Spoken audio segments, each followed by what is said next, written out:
Welcome to another exciting broadcast day. Big day planned. Well, let's see. What is it, you ask? Robert Wuhl's going to come in. Actually, he's going to call in. Bull Durham, Batman, movies like that. Arliss. Also, Hollywood icon Peter Guber's going to be in studio. I'm going to pitch him some of my movie ideas. Tango and Cash, Batman, Rain Man, Caddyshack. Those have all been made. Well, these... Well, they're not... They got the same name. Like, I got a movie called Rain Man. It's got the same name, but it's totally different. It's about a superhero? I don't want to... I'm scared if I give it away, someone will steal it. But I'm just saying, there's no reason why we can't use these same names again. You know what I'm saying? Yeah. The Color Purple, Inner Space. Remember that one? Who's that girl he did? Youngblood? Hockey movie. Yes. Swayze. Low. Vision Quest, DC Cap, Flashdance, Underwater Symphony. All right. An American Werewolf in London, Midnight Express, Batman Returns, Bonfire of the Vanities, Clan of the K-Bear. Wow, this guy's done a ton of movies. Anyway, I got my movies queued up. I'll pitch it to him. Sarah Silverman, world's funniest female, is going to be in here. And dear friend Jon Stewart. So nice to see good things happening for old friends. We have the same agent, James Baby Doll Dixon, who's been in here for the last few days. He's over the moon about John. John, good guy, and we'll talk to him about hosting the Oscars on Sunday. All right, so a couple things. First off, we're going to be in Las Vegas, and we're going to be there on the 9th, and we're going to be at the Ghost Bar at the Palms, and we're doing our show from 3 to 7 p.m., so it's right in the middle of the day, and get your nice afternoon drunk on. Nothing better than that afternoon drunk. Something about the sun being up and having a buzz is nice. It tastes different. Yes, and it feels different. Mm-hmm. It's a different buzz in the afternoon. And I would also argue it's a different buzz when it's hot out and the sun's shining, you're sort of on the beach, and you're putting down some beers rather than the, hot cider winter football game kind of bundle up. Either way, it's a nice buzz. Maybe it's just the idea that if you have a buzz going in the afternoon, it's one of these things where it's like, yeah, I really enjoy that nice afternoon buzz. And then you think, well, why do you enjoy that buzz better than the evening buzz? It has to be the environment. You know what I mean? You're either tailgating at the ball game, that's right, or you're at the beach, or you're on vacation. There's something going on. Either way, there's no work to be found. It's magic. Well, you feel like you're doing something you're not supposed to be doing. You've been drinking long enough now that when you're doing it under the cloak of night, you feel like, this is fine. But when you're doing it during the day, yeah, I'm doing something naughty here. Yeah. The mistake you make, the youthful mistake you make, is that when you drink during the day at tailgate parties and so on and so forth, as I did, or ball games, is that then you feel like, I got to stay awake now. This can't deprive me of my nightlife. So now I got to plow ahead and everything. Now, as an adult, I realize you tie one on during the day, you just lay down at an earlier hour. It's nice. Yeah, there's we're going to keep the party ball rolling. Right, mission accomplished. I can go to bed at 9 p.m. now. We're now that's late. We're going to Vegas on the 9th, and we're going to play a live Ass Kiss Rodeo round, and we're going to do it with you in person. So basically what we're looking for over the next week or so is the best of the best in Ass Kiss Rodeo. We'll play live. We'll give you guys some great gifts and all that. So if you're from Vegas or you're going to be in Vegas when we're there on the 9th of March, you should call in. We'll start working the prelims, start figuring out who the best of the best is. Seth? Yeah. You're not interested in Ass Kiss Rodeo, but you have a hobo power story for us? Oh. I believe I have one of the best hobo power stories for you, Adam. All right. Again, hobo power is a unit of stink measurement. It did not exist before I came up with it some years back. I think I came up with it on Loveline, the TV show, many years ago, and then forgot about it, but I've dusted it off for this show. They have kilowatts, and they have horsepower, and they have BTUs. They have units of measurement. They have ohms. Mm-hmm. I like that. Ohm. Sounds like a Buddhist monk. Ohms. Ohms. They have everything. They have ways to measure everything except for stink. But I came up with hobo power. You tell me the story, I'll assign a number to it. Remember, 100 is hypothetical. No man has ever smelled that and lived. And 50, just so you can calibrate your hobo power meters, is a cat that's been fed nothing but blue cheese defecating on a white, hot hibachi and the plume of smoke that comes off of it. Go ahead, Seth. All right, well, one of my relatives, can't say who, it's an ongoing investigation, but one of my relatives works for a particular city here in Arizona, and I got to go to a crime scene with him. Mm-hmm. And it was towards the end of July, and we found, or we didn't find, but we came across a 6x8 shed filled with between 10 to 15 dead bodies. And I say 10 to 15 because some of them had liquefied. Mm-hmm. And no. Really, yeah. Yeah, it was... now, were these illegals or something? No, actually, for a twist of irony, they most of them were believed to be hobos, actually. Wow. They just... I was wondering what happened to our hobos. Yeah, all in Arizona. Just abduct the hobos and kill them or do whatever he wanted to them and stuff them in a shed. Wow. Liquefied. Yeah. And it was July. And you did you go into the shed? It was about 5 feet from it. There's actually leading from the porch to the shed, there were small, trails of vomit leading up to it because it was... People running and vomiting.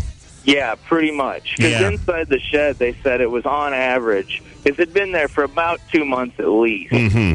So somebody was killing hobos. Yeah, which, it happens.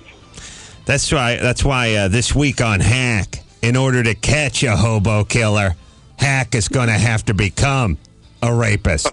That's a joke. He just becomes a rapist no matter what. If he's going to try to catch a counterfeiter, he's got to think like a rapist. It always ends with rape. I'm interested to hear your assessment of this one, because this to me this may be the best of the best so far. First, we need a few more. It's Arizona. It's July. Baked vomit. Piles of hobos. But he did not enter the shack. He says 5 feet away, but that could be more like 50 feet away. No, well, it was 5. Here's the key detail to me is when the door opened. Were you there when the door first came open? Because that first, yes, the first plume of stink hitting you in the face. If you were there for that, I think that has to be counted in. I wasn't right in front of it when it was open, but I was probably 15 feet away. I actually had to clean my shoes off. I didn't clean. I just threw them away. What? Did they catch the guy who was killing hobos? Yeah, they've since found him. Okay. All right. So. Well, July's very hot. He was just on a ride-along, though. It's not like he was the lead detective who had to actually go in there and do what happens in so many movies where the body swings down from the rafters and faces them. In movies, lots of guys walking through dark hallways and the bodies that have been tucked up there. And by the way, you know how many calories it would take if I died and you decided on your own? It'd be great to take Carolla's corpse and go ahead and stuff him up in the rafters up there. Yeah, and then scroll something on the wall in your blood for whoever finds you. Just imagine, I've tried to get some of my drunk buddies out of the back of a Toyota when they've passed out, and it's taken all goddamn night. Could you imagine what you alone, just working alone, would take to take a 200-pound guy and get him stuffed up in the rafters? Might even be impossible. But then to time it so I swung down, didn't fall down, just swung down. Right when the beautiful detective was walking by with the flashlight, as we've discussed, or the rookie detective. Rookie, too. Welcome to the force. All right, he's not the lead man on the case. He went on a ride along. He got near the shed, but he did not go in. In.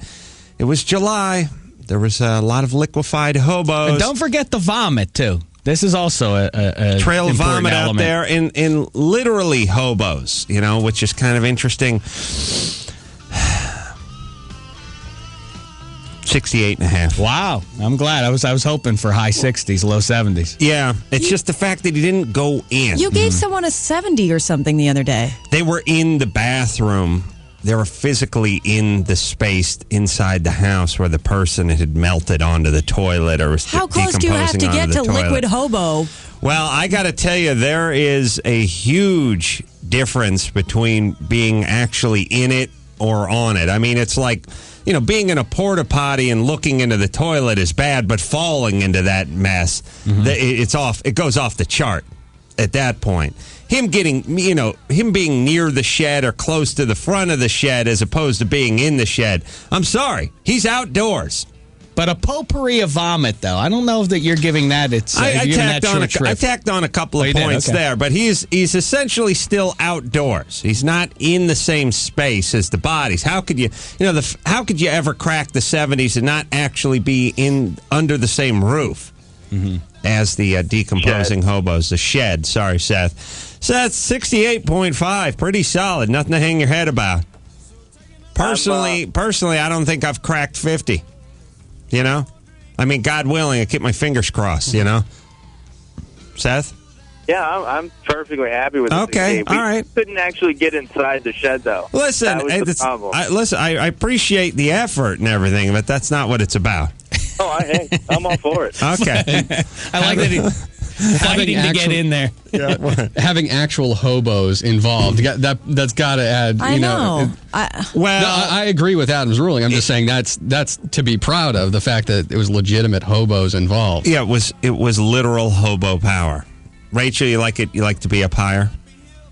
Do I like to be up higher? Would you like the number to be up higher? You were complaining. Well, yeah. I mean, I think I don't know. I think hobos, liquid. I mean, but how never close can you entered get? the dwelling. Never entered the dwelling. I get the point. And was outdoors. It's not like, we were both in the same house and they were in the next room. But they were actual hobos. He was outside. I'm sorry. I don't think the hobos add anything. I know. It's neither here nor there. It's important. It's a fascinating, storyline, but it can't be part of the stink. Yes. True or no? Yeah, no, I agree. It's interesting and ironic and nice, but it doesn't help your score. Javier, it's very pure. It's all about the smell. Javier, you say the sun adds to you getting drunk? Yeah, I think it all depends on the type of environment and climate that you're in. I mean, if it's kind of hot, it makes for, everything becomes more, acute. And more visible, right? But when you're stressed out, and you know that you have to go to work within a few hours, and you drink, it gets irritating, and then you get a little bit aggressive. Don't you think so? You're scaring me, Javier. Physiologically, you do get, when you drink in the sun, you are more apt to get drunk more quickly. You do. That is true. Is it just because pores are open, molecules are moving faster? There you go. Exactly. Hey, well, back in your days when you worked in construction, did you drink beer with the buddies right there, with your buddies? Yeah, I did, and that was the one thing I learned is you could catch a crazy buzz off of 2 or 3 beers after work. You'd been working out in the hot sun all day and all that. That's why there's not a Mexican guy I've ever worked with that didn't have at least 70 DUIs. Because their whole thing was like, it's after work. Someone's just going to get a 12-pack of Schaefer, and we're going to put down a couple of cold ones. No harm, no foul. And where they're from, the culture they're from, that ain't no big thing. I mean, if a guy can't put down a couple of cold ones after a day of roofing, what does this world come to? Then they're driving home in Los Angeles. They drank 3.5 beers. They're .09. Pow. Mm-hmm. They get popped.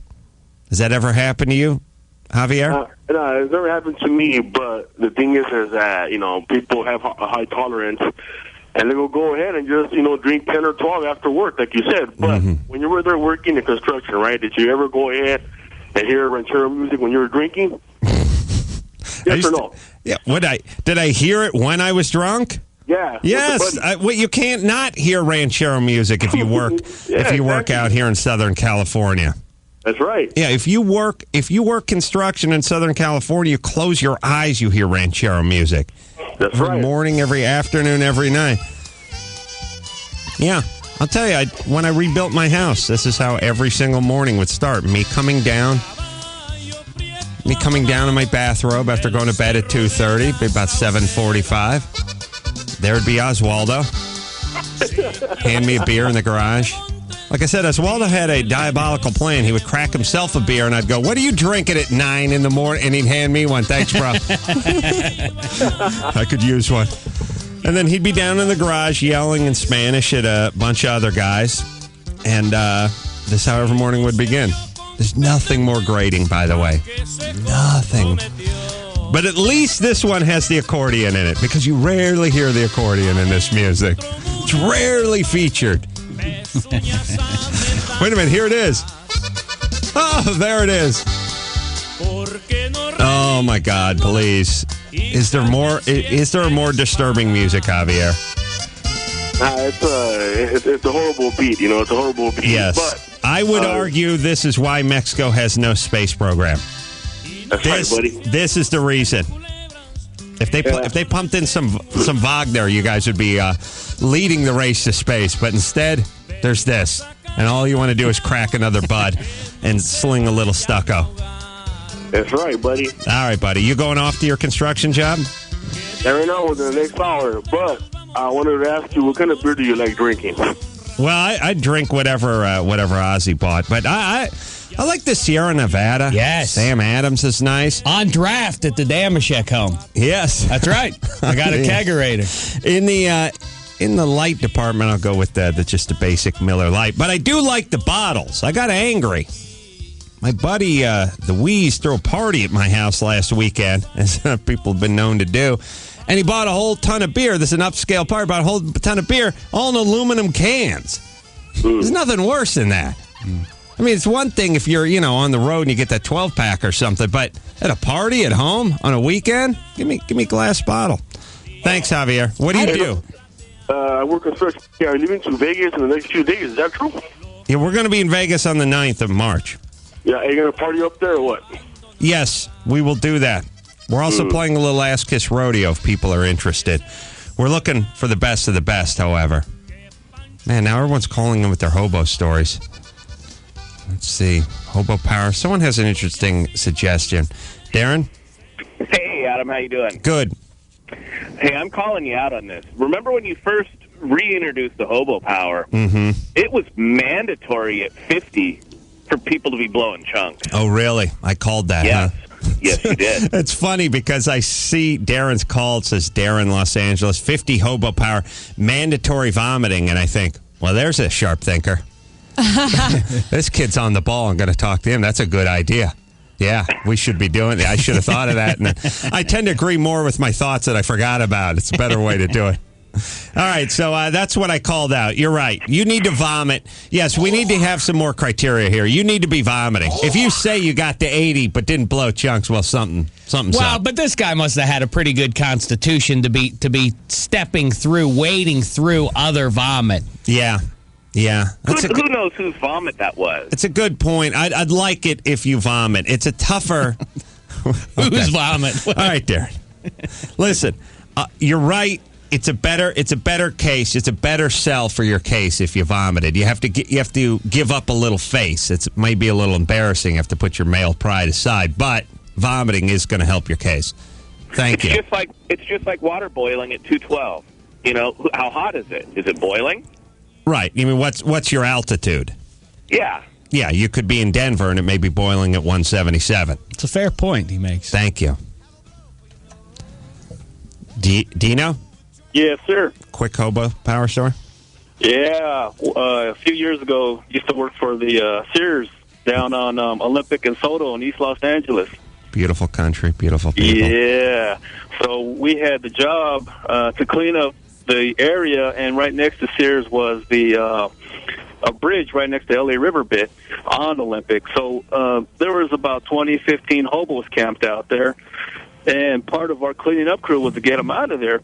So what we had to do, we had to clean up and use huge hoses, water hoses, and then we ended up finding buckets, 5-gallon buckets of. All right, and you had to dispose of those buckets. Yes, they were Sears buckets, and they wanted them back. Wow.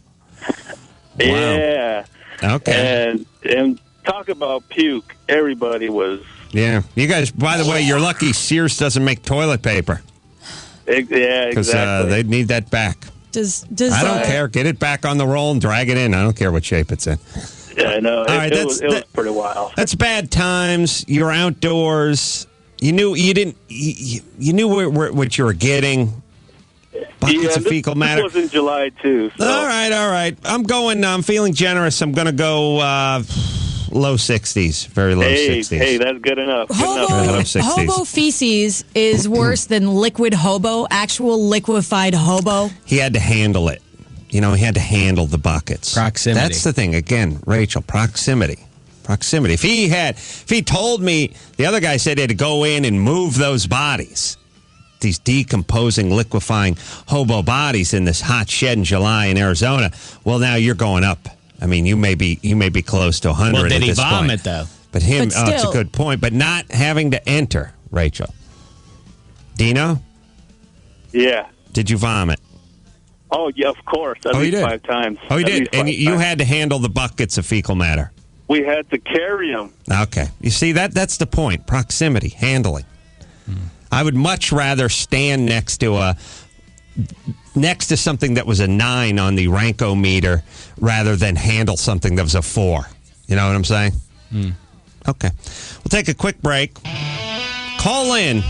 We're looking for your stories, or I should say your ability to play Ass Kiss Rodeo. It's like the Olympics. Best of the best. Best of the best. Going to meet us in Vegas and play live with us in Las Vegas. The Ass Olympics.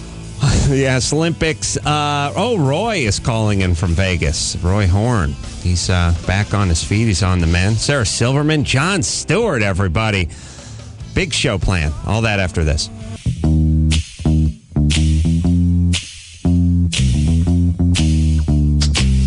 Who can ride that brown-nosed beast? Saddle up and take your seat.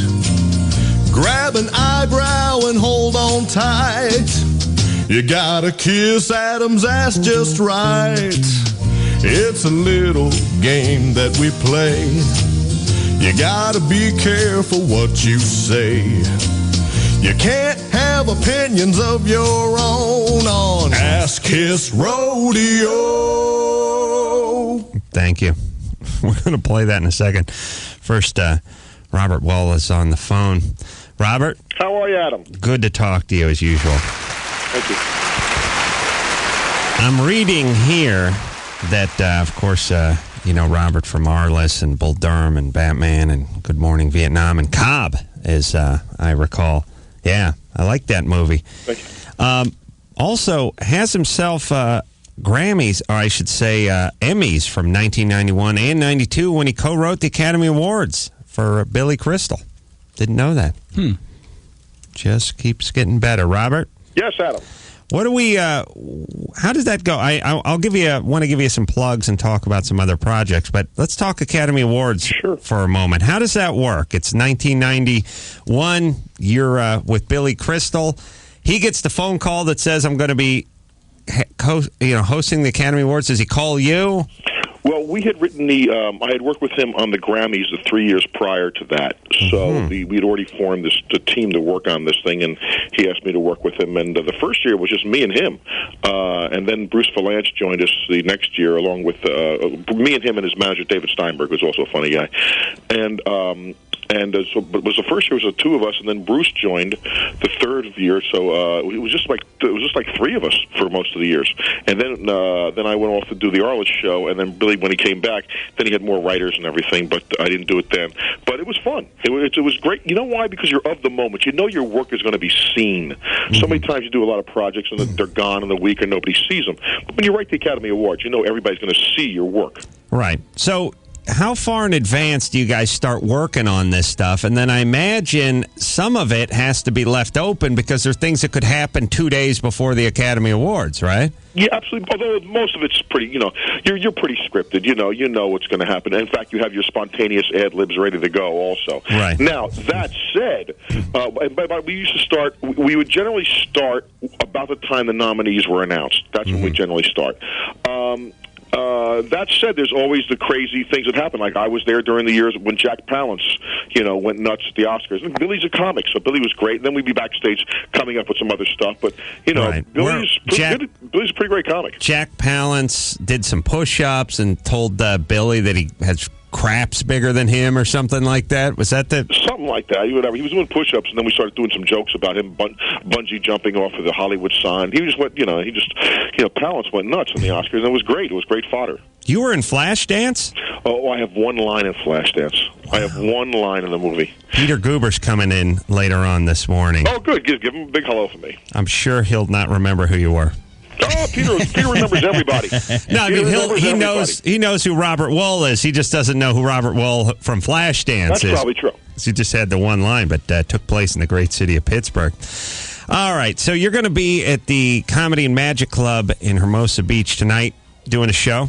Yeah, what I'm doing is HBO's got I did a special for HBO last year called Assume the Position with Mr. Wuhl, which will be airing April 1st on HBO. And I went and I actually taught a class, or I lectured a class at NYU, and I gave my whole take on how history really is pop culture with real students. These were real NYU students, and I'm doing it next week at the Aspen Comedy Festival. So we're workshopping it tonight at the Comedy and Magic Club at 8:30, and it's free admission with a 2-drink minimum. And the show only lasts about 35 minutes, but it's a lot of fun, and it's my take on history and historical perspectives, and it's a lot of fun, and people really like it. Speaking of a lot of fun, I was just watching Arliss the other night. All the, just the beginning, watching the beginning credits on Arliss, where you're down on the field talking to this famous ball player, and then you're at this famous, Indy 500, and then you're at the Olympics, and then you're on the floor, the Forum talking to Shaq. I mean, what a gas that must have been for a sports fan like yourself, just to do a show where you get to schmooze with every big sports celebrity of the day. Oh, it was great fun. Well, it was great fun because of the storytelling, first and foremost. I mean, it was nice to meet the athletes, and some of them have remained friends. But the athletes aren't. I like playing sports. I respect the athletes. And it is fun to schmooze with them. But a lot of they're still athletes. I mean, they're jocks. It's like, but it was great. The thing about them is you realize when I turn it on now is how short their career expectancy is. I mean, from the time we started the show, which is like 13 years ago, to now, the only athlete who is still in uniform, I think, is Barry Bonds. Really? Yeah, I think he's the only one. Wow. Well, and he didn't actually, and he hasn't existed by purely natural means either. So. Well, he didn't play much at all last year, really. So, but he's the only one. That's supposed to show you how short their careers are. You did Arliss for 8 years, is that 7 right? Years, 7 years. 7 years. So you're doing this. You're doing the bit now, but really you're set for life from Arliss. Yes. Oh, hardly. It's HBO cable. This is not network cable. Yeah, but all the other gigs. Network. I mean, you've been working solid for 20-something years. Oh, I've worked. Yeah, no. But it's not like the Arliss is not. HBO cable money is not network TV cable. It's network money. Totally different ballgame. Do they? Jon Stewart's coming on a little bit later this morning. Do people do a little trading? Does anyone ever talk to you?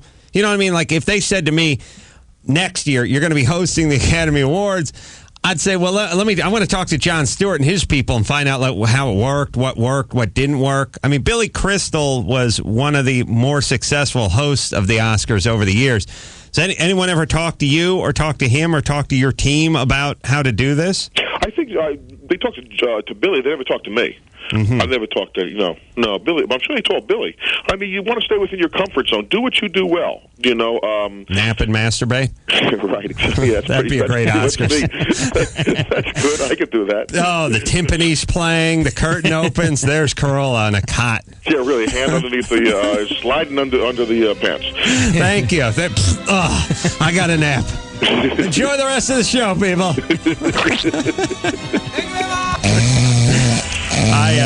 I played in the celebrity softball game, I think, last year with Robert, and he swings a big stick up there. Hit a home run, didn't you? I had two of them. I said, this is the last time I'm going to play.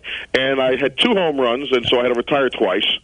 And however, when we have more time, we have to tell the story one time about how you almost got into a fight during the celebrity baseball game against Jack Gilardi that time. Yes. Best story ever. I mean, you almost gave the blows. It was close. Well, I was, and then banned from the game for many years. That's right. I forgot about that. You know the sad thing about me getting banned from the Dodger celebrity baseball game is that my 2, not 1, but 2. It's one thing when you get banned. Robert Wuhl cannot play in the game anymore. All right, fine.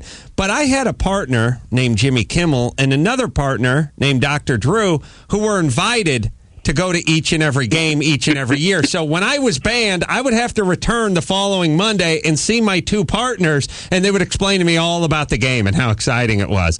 So it really twisted the knife that I couldn't play. Plus, I'm from Los Angeles. So just the idea of being able to go to Dodger Stadium, that was my stadium when I was a 9-year-old boy playing Little League. It was all about the Dodgers. So it was very sad. Well, Robert, you were there. You were an eyewitness to this. I was very close to it. He was benched in favor, Carolla says, in favor of Isai Morales. Okay, well, what had happened? Elaine Boozler, how dare you? She had a cannon for right arm. Is they have too many players. Right. They have many too many players, and these guys actually play to really win this game. The guys who are booking it. Yeah. So I would have my one at bat or maybe whatever, and I would usually go out of the game. I'd play first base and then go out of the game because there's too many people. But they, if we were behind, the coach wanted to put the guys in he knew and everything. And Adams on the bench, and who was it? Was it Isai Morales? No, it was one of the it was Stephen Baldwin. Was it Jonathan Silverman? Jonathan Silverman was the darling. Our coach decided that not only was Jonathan Silverman the finest actor that Hollywood has ever produced, but quite possibly the finest baseball player that the Los Angeles area has ever produced. Got to give him his props. I know I can play too. But yes, you can. Wait. Jonathan, I think I think he went into the dugout. He went to the locker room, and they were looking for him. They came. So Adam grabs a bat. Says, "I haven't played yet." So sure, go on up there. And he just starts to go up there, and Jack Gelati goes, "What the hell are you doing up there?" And he goes, "Well, I haven't played yet." And the two of them start jawing, and the name calling starts, and I mean they're toe to toe. It's like this is going to happen. I'm watching this with great anticipation because I hadn't seen a good fight in a while. It really captured the spirit of the game. Robert, tell quickly who Jack Gilardi is, though. Oh, Jack he's an ICM agent, and he was always one of the coaches of one of these Hollywood Stars games. He's been the coach, I think, since the inception, probably 20, 30 years. Hollywood power broker. Yeah. Evidently, he had not been told to F himself in over 50 years. Because you can tell the guys, they're the guys, like the guys who drive the hacks who get told to F themselves on a daily basis. It's in one ear and out the other. It rolls right off him. When I told him to F himself, he gave me a look like, whoa. It's like you marched into Saddam Hussein's palace circa 1981 and told him to F off. That's really how he reacted. Like he could not believe I thought he was a coach from Albuquerque. I thought he was just a Dodger, minor league coach. That's why I was telling him to F off. I didn't know he ran show business. All right, Robert, we're digressing. I want to give you another plug because we're running late for break. Comedy and Magic Club, Hermosa Beach tonight. 8:30. 8:30, everybody. 2 drinks. Yeah, Enjoy. It's just a lot of fun, and it's very informal, and thank you a lot, Adam. Thanks, Robert. We'll talk to you soon. I appreciate it. Bye. Take care. All right. We're going to take ourselves a quick break. Playing some Ass Kiss Rodeo when we come back. Again, you can join us for the Tournament of Tournaments, the Ass Kiss Rodeo Tournament in Vegas on the 9th. Call in, we'll play along, and then we'll pick the best of the best. This is Peter Griffin. Call Adam Carolla now at 1-866-901-ADAM. Yeah, we're going to play a little Ass Kiss Rodeo. We're going to do it live out of Vegas on the 9th when we're there at the Palms over at the Ghost Bar. 3 o'clock in the afternoon till 7 p.m. Let's see. Let's start with Robert over here. Robert? Hello, Adam. You're from Vegas? Yes. Perfect. So you want to come see us in person, play a little Ass Kiss Rodeo? I would like to kiss your ass in person. Okay. All right. That's good. We're off to a good start. I want to see how you do, though. I mean, here's the point. We don't want any schlubs in there. This ain't the Special Olympics of Ass Kiss Rodeo. Although, Brusca, write that down. Because we should have a Special Olympics of Ass Kiss Rodeo. Why not? Why not let the kids play? All right. Robert? Yes. Let's get started. All right. It's Ass Kiss Rodeo.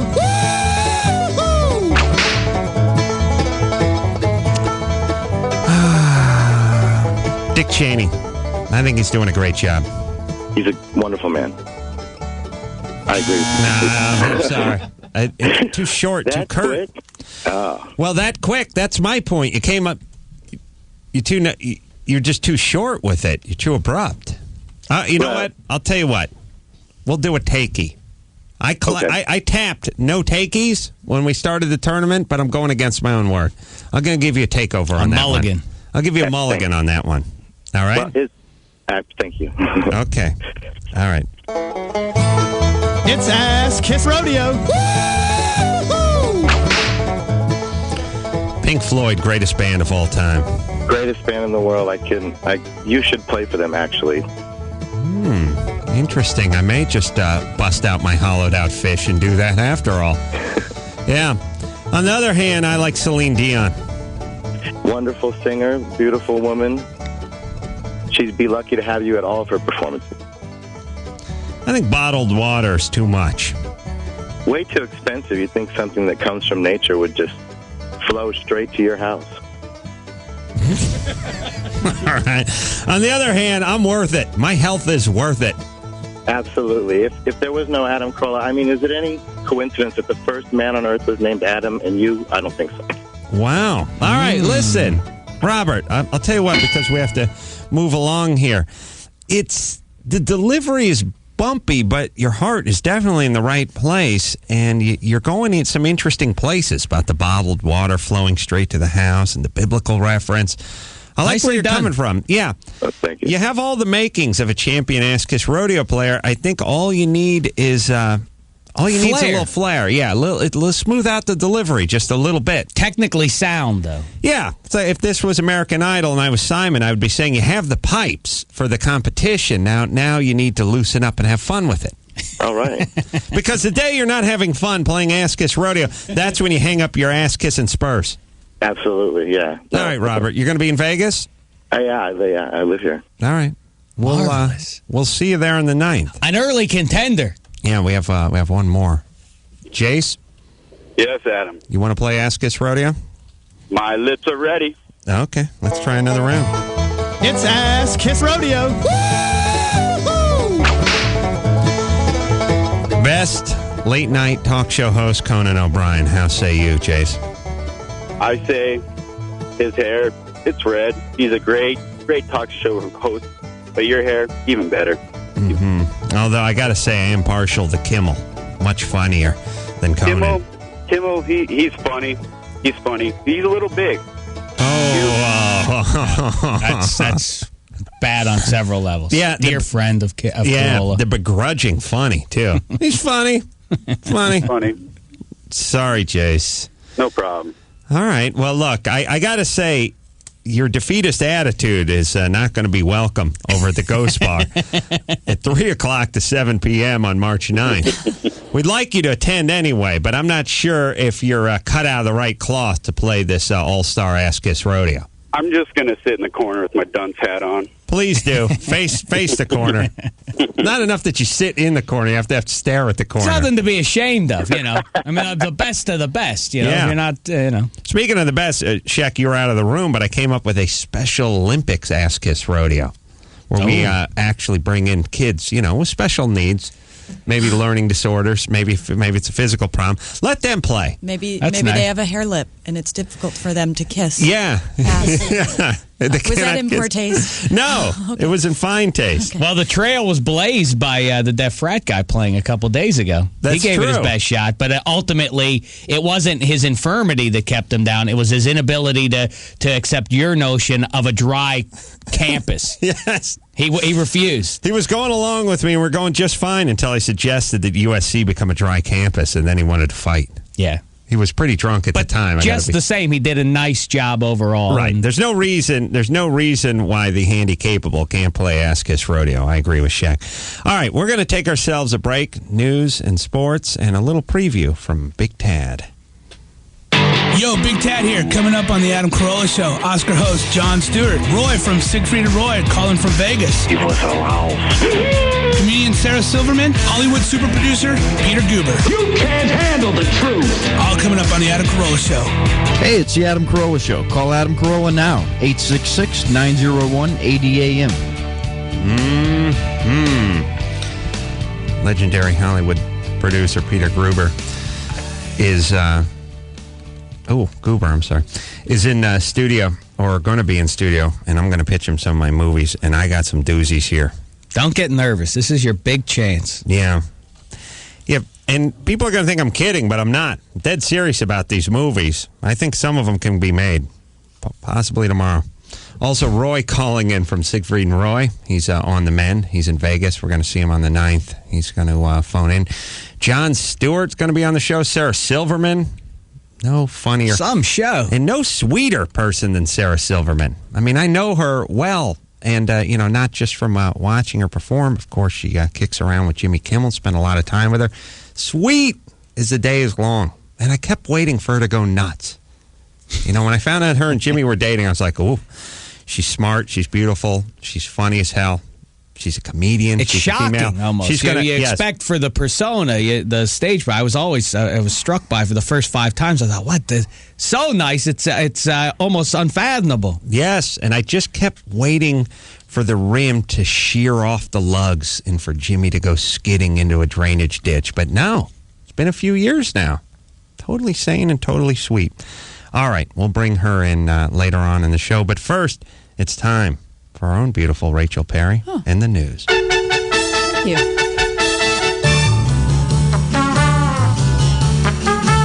Deal or no deal? Deal. You're right, deal. Bush went to India and made a deal with the prime minister to share nuclear know-how. And the prime minister was very grateful and thanked Bush repeatedly. Yeah, we had to keep the tour going of the Middle East. And this gentleman is called a wheel. It was invented several thousand years ago. And stand back, this is called fire. You have to go explain everything to him. We'll explain. We'll show him. We'll give him all our latest inventions. This one's called. These are called toaster pastries. You put them in something called a toaster. Well, I'll explain later. Yeah. There's actually we actually obtained the audio. Oh, really? Of the thanking. Thank you for coming. I'll see you in hell. I mean, it wasn't. I mean, that's their. I think it's a cultural thing. It sounds not nice, but it is actually. See You in Hell is the name of one of my movies. I'm going to pitch to Guber, by the way. Coincidental. Yeah. There was a videotape released. Everybody's talking about this of a video conference that happened the day before and the day of that Hurricane Katrina hit New Orleans with President Bush and former FEMA director Michael Brown talking. And there's a guy from the National Hurricane Center saying that it's not going to be good. This is going to be terrible. Michael Brown is saying it's going to be terrible. They're saying that the roof of the Superdome, they're not sure that it can hold up. And then, this is basically what Bush had to say. I want to assure the folks at the state level that we are fully prepared to not only help you during the storm, but we will move in whatever resources and assets we have at our disposal after the storm to help you deal with the loss of property, and we pray for no loss of life, of course. George Bush doesn't care about black people. He said that. Yeah. He was talking about himself when he said that. These filthy lies. I mean, listen, 8 years ago, end of the world. The apocalypse had arrived because Bill Clinton didn't admit what was going on underneath his desk with the intern. Mm-hmm. We have to restore honor to the White House, to the U.S. of A. This is the institutionalized lying about things that actually matter to the country. Yeah. I'm George W. Bush, and I approve this message. This makes me crazy. Get rid of this imbecile already. And replace him with which imbecile? Bring back Clinton. I'm just sad that everything has to be videotaped and that everything now. There's nothing you can say anymore that somebody cannot produce some evidence that says contrary that you did, many years or many days before this. And I'm just thinking soon it will come to the point where we'll just know what you're thinking. Someone will produce a videotape of your brain log from 3 days earlier. Idea that there's no more lying anymore. You know what I mean? You can't even do that thing where... No lie, MRI. Remember you'd like some... Oh, yeah. Remember when you like some chick or some guy and you'd call up and then you get cold feet and hang up at the last minute? Now they see who called. And now you're not just, it's not just like a crush. Now you're crazy stalker. Yeah, you're crazy stalker. Yeah. Yes, you can get. I remember I liked the chick who evidently was the first woman in North America to ever get this caller ID. This is like 1993. And we were going out and then we broke things off and I was playing it cool, baby. Oh, and I talked to her like a month later and she's like, so you've been calling? No, I have not. Why? What makes you think I've been calling? I haven't even thought about you. Well, I got this thing called caller ID, and it says you called 128 times in the last 3 days. And then I gave her this one. I don't know about that. That's when you don't feel like admitting the truth, but you still want to save some face. This is a shame. It's a national shame. All right. It is. It's sad. I mean, what are we going to do now? Doesn't change anything. Look, every doesn't get nobody in no trailers, no how. That's right. Let's keep going. Okay, speaking of videotapes that everybody's got one, Scott Stapp and Kid Rock, of course, we've been talking about how someone's trying to put out a sex tape of them doing nasty stuff with groupies. Yeah. Scott Stapp thinks it's sabotage. Sabotage, because his career is going so well. Yeah. He thinks somebody is out to get him. Yeah. Good thing he has the Lord on his side is all I have to say. It's nice when you're getting oral from groupies and videotaping it and the Lord can intervene on your behalf. Did I tell you before that apparently on the tape he says at one point, I am the king of kings. Really? Well, you say that all the time when you're getting... I scream top of the world, Ma, when I'm getting oral. Oh, you choose a different... Yeah, you go a different way. Yeah, it's a different one. Interesting. Yeah, and... It's funny when guys... the worst thing you can do on one of these sex videotapes, evidently, is talk. It's humiliating enough. It's humiliating enough what's going on, what we're seeing from the videotape. But then when you add in, oh, yeah, baby, you're my number one, whatever the weird... stupid people call each other babe all the time? When they're getting out, hey, baby, babe. Oh, babe. Babe is the worst. Babe, I'm so in love with you right now, babe. Oh, God. Babe. It's like, listen, I have the dignity not to speak in the bedroom, even when we're not making love. Oh. Even when we're just sitting in bed on Sunday morning, my wife says, what do you want to watch on TV? That actually makes me bite my own hand hearing you say babe. Babe, you're so hot right now. That's by far, the whole Tommy Lee thing. The most humiliating part of the entire thing is all the stupid baby talk. Baby. Combined age, 74, by the way, these two on the houseboat. Oh, babe, I'm so in love with you right now. Okay, get over it. You've been together for 8 years. She's performing oral on you. I'm so in love with you. And by the way, you don't need any of that crap. You guys been together for a while. You're in a successful rock band. Just zip it. Just get your oral and be quiet about it. Really? Can't enjoy it at all? And you think by the the way, speaking increases the pleasure in some way? No. It's to keep them going. You don't talk when you're getting... I'll tell you, Carolla fancies himself the king of receiving, yes? Yeah. A lot of guys brag about how good they perform. Nobody receives like the ace man. Nobody. That's right. I'll put a challenge out to any guy out there who thinks he can receive oral as good as the ace man. Step up. Are you challenging men to give...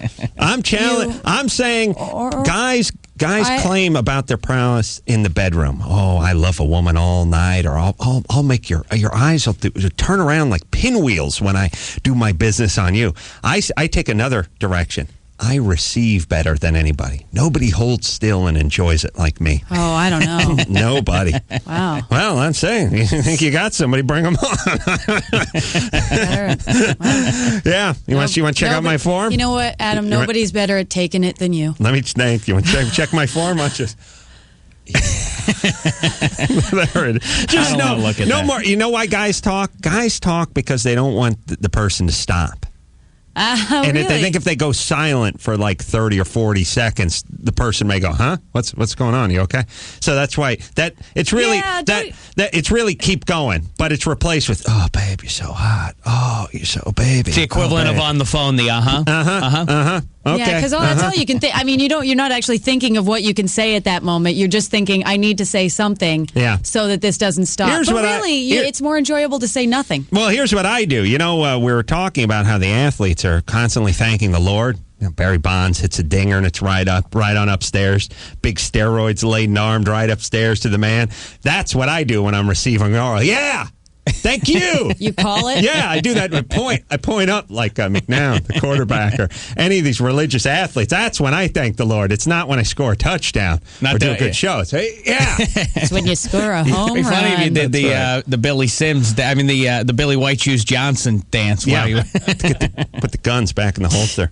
All right. In some weird news, there was a couple in Ohio that got married in a McDonald's. People were still continuing to order their food at the McDonald's, though, while the wedding was taking place. Hold on. Definitely not a Jew. The biggest contender, our number one contender this week for definitely not a Jew. There's a picture of Lindsay Lohan's nipple floating around the internet. Just thought you might like to know. Yeah. Go check it out, just in case you hadn't heard. And also, finally, of course, the first basically rap song ever that's going to be performed at the Oscars is one of the songs from that movie Hustle and Flow. Uh-huh.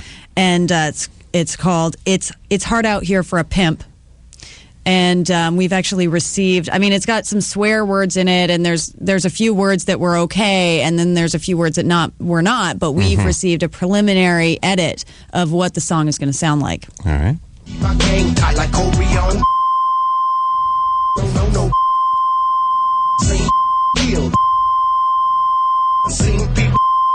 Yeah, it seems distracting. It's catchy. No, that's actually it. We haven't gotten to the part that they've cut anything out. That's the song. That's what it sounds like. Oh, really? Actually sampled the bar sound. Is there a storm alert? All right. I'm going to have a seizure. All right, I'm Rachel Perry. That's the news for now. It's time for Dave Damashek's number one sports. Number one sports. Do it, Dave. The story dominating the sports headlines, trouble in the NFL. Apparently there are problems. We're working out a new collective bargaining agreement among the owners and the players. The players want more loot. The owners don't want to give it to them. The small market teams want to get more. The big market teams don't. Well, hopefully they'll go on strike so Keanu Reeves can make another crappy movie about it. That's why I'm keeping my fingers crossed. Maybe you should write that down and pitch to Mr. Guber when he shows up in here in just a moment. But I hate these collective bargaining when you start hearing about these labor negotiations. I hate it because I have no idea what's going on. Me neither. It's hard for me to understand. Even for me, by the way, I got a perfect score on the Wonderlic test yesterday, True. if you recall correctly.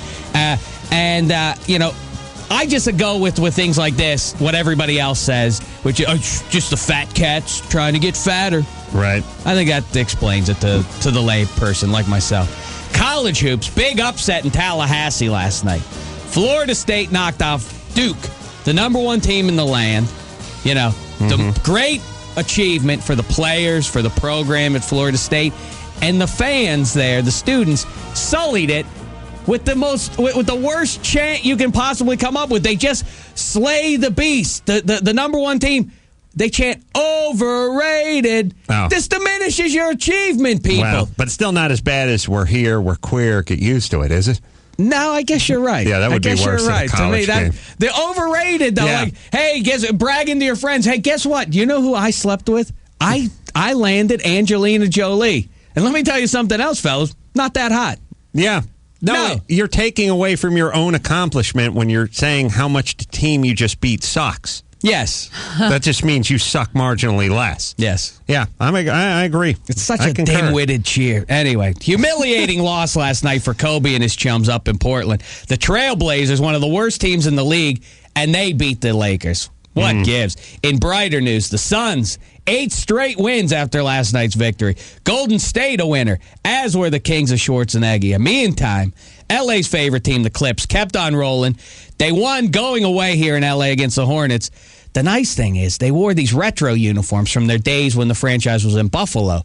Black and orange. Nice. Very nice. I may have said before, if I had my own franchise, if I were given a sports team, black and orange, what would your colors be? I like those colors as well. Really? Yeah. I mean, if I lived in Pittsburgh, of course, I would abide by the ordinance that they be black and gold. But otherwise, black and orange. Is there a more handsome combo? No, it's Batman's colors. Yes. Yeah, maybe orange and a very dark midnight blue. Midnight like blue. Like the Bears. It's a beautiful color. It's good on a car. It's good on a jacket.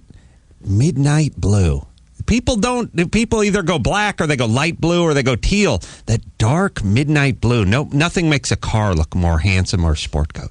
It is handsome. It is handsome. Well, and as far as the history of the Clippers go, I wanted to talk about. I went out and visited the Clippers a few days ago to ask them how much they know about their own team's history. I asked them what is a Clipper to see if they would know. I'll play that for you later on. Right. That's a tease. In the meantime, the NHL is back. Let me explain how a tease works. You have to care. That's a good idea. You have to want to know. I know it's my idea. I know. So why are you?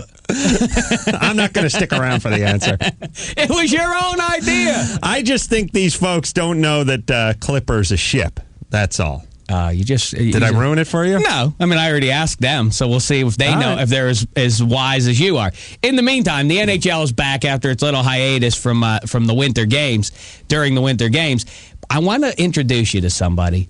The coach of the Pittsburgh Penguins. It's a shameful season for the Penguins. It's very bad. It's nothing to be proud of. But they have a coach there now, Michel Therrien. He's a French-Canadian man, and he has a fascinating inability to say S. To finish words that end in S. Listen to this. They'll give me a little sample. Special team cost game right now. We could write in the script right now the special team's not doing the job at all. He doesn't know how to pluralize. That was a difference, but we got our chance. Their goalie makes some great save. And See? Willett took the shot, and Sid was there to pick up the rebound. So we got two scoring chances in the same play, and this is what we need. We have to kill a lot of penalty, and I believe we killed 11, and it was a nice tribute. It's wonderful, isn't it? Wow. We ought to get him with all the black athletes that pluralize when they don't need to, like I'm going to make a lot of monies. My feet are killing me. Get those people together. Cross-pollinate them with this guy's seed, and we'll have the perfect child. The one who knows when to pluralize and when to use the singular. Yeah, term. they're speaking the same language to each other, and they would have no idea what each other is saying to one another. It'd be fantastic. Get him and LeBron James on the phone. I want to work this out. Let's do it now. Dave Damashek's #1 sports. All right. Hollywood icon Peter Guber is going to come in. He's produced many movies. Rain Man, Few Good Men, Taxi Driver, Groundhog Day. I mean, the list, it's incredible. If I had it in front of me, if Brusca was doing his job, I would give it to you right now. But it is amazing. We'll bring him in. I got some movies I want to pitch to him. We'll talk to him about some projects. All that after this. Hey, it's the Adam Carolla Show. Call Adam Carolla now. 866-901-80AM. Sarah Silverman is coming up on the show. Jon Stewart hosting the Oscars and coming up on this program as well. Peter Guber in studio, co-host of Sunday Morning Shootout, 11 a.m. Sunday mornings on AMC. Peter, one of the biggest players in Hollywood over the last, give it 25, no, make it 28 years. Starting off, Midnight Express, American Werewolf in London. He produced all these. Vision Quest, Flashdance. Just watched it. Holds up nicely. Color Purple, Youngblood. Hockey movie. That's a good movie. Delicious. Swayze and Lowe. Sheck and I rented Youngblood about 2 years ago and sat in my house and watched it. Fantastic. We held each other. Which is a beast. Oh, yeah, Keanu Reeves playing the French Canadian. I forgot. You're right. Who's the Girl? Caddyshack, Gorillas in the Mist, Rain Man, Batman, Tango and Cash. Another classic. Bonfire of the Vanities, Batman Returns, Into the Blue. Into the Blue, I bought on the pay-per-view Saturday night. She looks pretty good, doesn't she? Jessica Alba. Yeah, it was shot beautifully. I love that kind of thing. I mean, I'm not going to call it a great movie, but if you like staying home and you like seeing Jessica Alba in her panties swimming around in slow motion. The point is, you do everything. You do the full range. You run the gamut. You do the action pictures, the sports, the Rain Man, the Academy Award winners. Whatever I like. Oh, because I got some ideas for you. Oh my God, strong ideas. Oh my God. Now, I don't. Here's what I'm saying. First off, I need you to shake your mind like an Etch-a-Sketch and clear it out. You know what I mean? I don't want all the preconceived notions. Oh, this guy's some kind of morning zoo, shock jock, a-hole coming in here, doing comedy, doing shtick. These are real ideas. Well, from a real guy, I'm ready. Yeah, you ready? Yeah. Don't get nervous, though, Adam, because if I'm not mistaken, how many phone calls would you say it would take you to get this show pulled off the air? 2? Maybe 1. I'm done with this Carolla. Well, the first one is to himself, to remind himself to get the show taken off the air. So technically 2, but really just 1. All right. First one. This one's called Bomb Squad. Now, dig this. It's never more timely with all the bombs going off. You know, you see a lot of movies about SWAT. You see a lot of movies about cops and undercover guys and gang guys. What about the Bomb Squad? No movies about the Bomb Squad. This guy, he's got a partner, Shepard Stallmaster.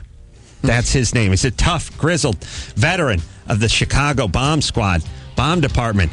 He's got a partner, and his partner dies. He's this close to retirement, but he dies, and Shepard blames himself because he said it was a routine call. He sent his buddy in. Buddy got blown up, but here's what happens. And he swears he'd never have another partner, but there's a new device. It's the TX3. It's a new bomb robot. You know those robots they use? But this one is the next generation. It's infused with artificial intelligence, all right? So it thinks. It has deductive reasoning. And they've used what was left of the brain of his old partner and infused that intelligence, all the years of knowledge about the bomb squad, into the new robot. But it's a wisecracking robot. You know what I mean? I'm eating corn dogs and chili dogs. He's saying, you know what that's doing to you? I'm a single guy. I can't get a date. Me and him, it's a buddy. It's a buddy robot. But he's a bomb robot. But eventually I fall for him. He becomes a human to me. And again, he has my old partner's sensibilities. What do you think? So is it like a Brokeback Mountain? The robot's male? So it's like you're going to have... Yeah, it could be. The sex is a little clangy because it's metal? There's lube involved because he has gears and things, yeah. Action figures? Yeah. You could spin this off into a Saturday morning show, then the action figures. I mean, it just keeps going. Low budget? We could get it done, but again, the robot's not going to be free. Okay, so let me ask you a question. Is there a sequel in it? Well, we'll see how the first one does. We got to plan the sequel right away. That's part of the poll. Okay, well, I figure there could be a sequel, yeah, because the robot actually blows up in the first one. But then there'll be another generation robot after that. You think there's a challenge, when you call a picture, about the bomb, that the critics then they pick up on that word, They use the bomb, yeah. It's not the bomb, it becomes a bomb, isn't that a challenge? Right, Bomb Squad has the word bomb right into it. Yeah, those sharp critics in the morning, sometimes in these morning shows, they say that picture about a bomb, Right. Kind of exploded in their face. You want to change the name. Decent you really point. have to think about that? Yeah. Yeah, sure. Titles mean a lot. But what if they said, "Oh, that movie's The Bomb"? Right. You're not going to use that in the equation? You would, but it's kind of a risk. We like to be risk averse. So if he can get Tom Cruise to play the live person, and we get the voice, let's say the voice of the Bruce robot, Willis, I think we get. Then you have something. I know what you're saying about the title because I had an idea for a movie once called Stinking Pile of Ass. And and the producer said, no, you know what, the critics are going to run with that. Is that animated? Can I ask this? So that's the part of because I think people wonder, what does an executive producer, what are his, you're not the director, you're obviously not in the picture. So, executive producer, these are the things you concern yourself with, the name of the picture. And the catering, you can do the catering, It could be, the swag bag for the premiere. It could be, the parking spot where you park your car. It could be, there's some really, really important, critical things that an executive producer can do. I'm going out on a limb. Big Sox fan? Oh, my God. Now that they won, I've lost my image. They won that year. I know. You killed my whole game. I know. I could be the victim. Now now I got to stand up for them all the time. I know. All the Boston fans are like a comic who had a huge schnoz, whose whole act was based around their big beak and then they got a nose job. And now it's like, what do I do? What's my act? They have no act anymore. They won. Deb loves this idea, this Bomb Squad idea. Deb? I love it. Thank you. That's enough. That's all. It's not going to get any better than that. All right, I got another. I got a few. Man, I got some strong stuff here. How about this one? This one's called See You in Hell. Now, dig this. Dig this. There's a terrorist of biblical proportions. He's taking the year 2009. Okay, no, let's push it back. 2021. There's a terrorist of biblical proportions. He's taking over the world. The only way to figure out how to stop him is to talk to some of the greatest masterminds in history who are now residing in hell. Hitler, Stalin, Nostradamus, all these folks are all... The only way to stop this madman is to consult them. So, I play Blaine Wheeler. I'm an ex-Navy SEAL and special ops guy. I am going to go into hell and go get this information. Now, there's some Benedictine monks that have a porthole out of hell, high upon some mountain somewhere, but you can only get out. The way I get into hell is I have to kill myself, because according to the Bible, that's how you go to hell. So they hook me up. I'm in full uniform. I got got my clips and my pistol and everything, and I have to throw the switch on the suicide machine, technically, so I can send myself to hell. Now I go to hell. Now I'm in hell. And I have 48 hours to find Hitler, to find all these infamous characters who reside in hell. But you know what? Along the way, I meet a beautiful woman who overdosed on drugs when she was 19, a beautiful model who shouldn't be there, but technically died at her own hands and is now in hell. There's only room in the porthole for one to get out. Huh? Oh. You know what I'm saying? I like but you that have to save the world. I have to save the world, but maybe I have to give her the information and send her out to give her another chance at life. Maybe, wait a minute. Maybe the child, the seed that I put in her while we're humping in hell, turns out to be the savior of the world. Huh? Wow. What did you eat I got for chills. breakfast? Get me some of it. I mean, a big bowl of Genius and Moxie. Oh, wow. I think you must have it, because an ensemble cast putting it together is hell. Who plays Hitler and stuff? Maybe the same actor, like Peter Sellers, plays all the villains. Interesting. You know? That is a nice to play idea. Hitler. Thing. I like that. Can I, a little wrinkle? I don't mean to steal your thunder, Go ahead. Ace, but I mean, you're a nice actor and everything, and you could do the boxing and everything, but let me just throw this at you. Van Damme in the starring role. What if it's Van Damme? He has to fight him off. Then all you need are karate guys is playing Hitler and stuff, you know? You have to dub Van Damme, though, because I will get you, you know? Schwarzenegger's the governor of California. I think we'll buy Van Damme as the ex-SEAL. All right, but this is a good idea. I mean, I'm not seeing hell. But taking himself to hell, never been done before. You know, when you as far as I climb know. out of that hole, though, you got to worry that in case it has sphincter arrest, when you try to get out and you can't get out and you're trapped in hell with all these villains. Don't worry, we'll hit it with a 55-gallon drum of Preparation 8, and we'll all be out. All right, here's the next one. Now, this is strong. This is really strong. This is an Olympic movie, all right? Now, it's the terrorists. Instead of taking over the Olympics, because security is too high at the Olympics. I mean, there's helicopters and cameras everywhere. The terrorists have gotten smart. Why not go to Golden, Colorado, to the American Olympic Village, the training center in the United States, and take over where there's almost no security there just before the Olympics? So the terrorists come into Colorado and they take over the entire American Training Center. It's called Rings of Honor, this one. And they're trapped. They're all trapped in the gymnasium. The pole vaulters, the sprinters, the shot putters. They're all there. And the terrorists are counting down. They're going to start killing hostages. And here's the thing. They all have to use their special Olympic, and I don't mean Special Olympics, I mean unique Olympic strengths to get out. Like, they got to get out through the upper window. It's 18 foot 4. The pole vaulter, his personal best is 18.3. He's got to make it. He's got to use his pole vault to get out of there.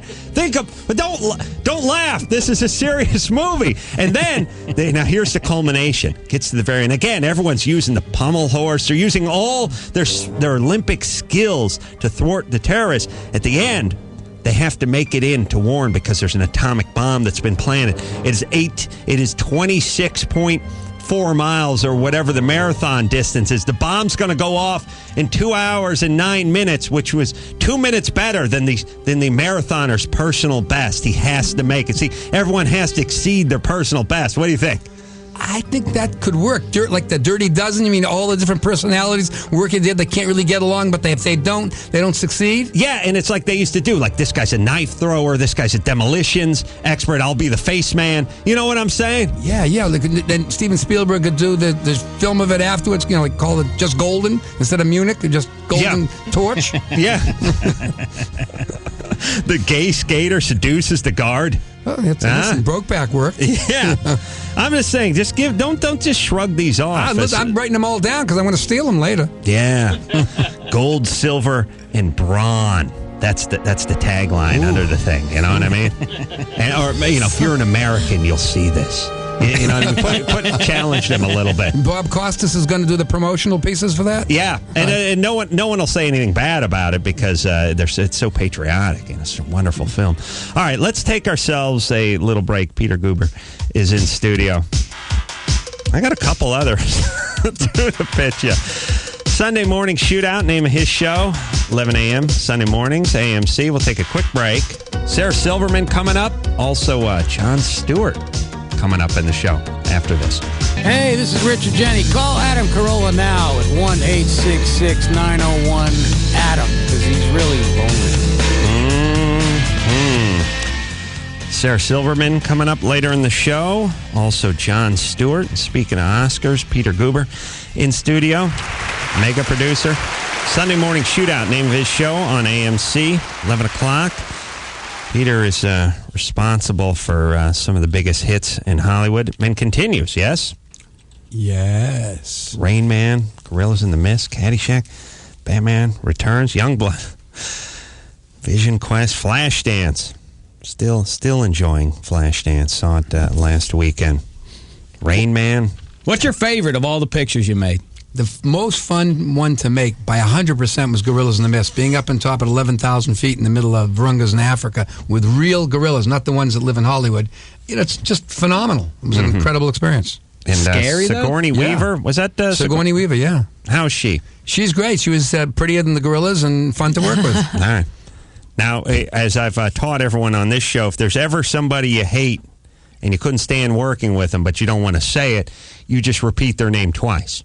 Like, I'll say, how was Sigourney Weaver to work with? And you go, well, Sigourney. You just say their name 2 times, and that gets you off the hook, and then it lets us know they're horrible people.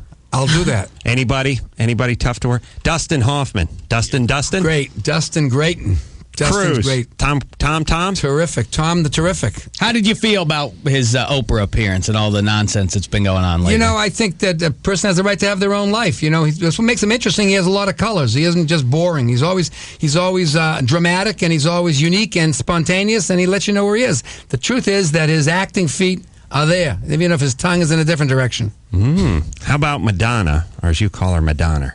Right, in Boston accent. She's great. She made a lot of money for us. She's a character. But is Madonna? Madonna.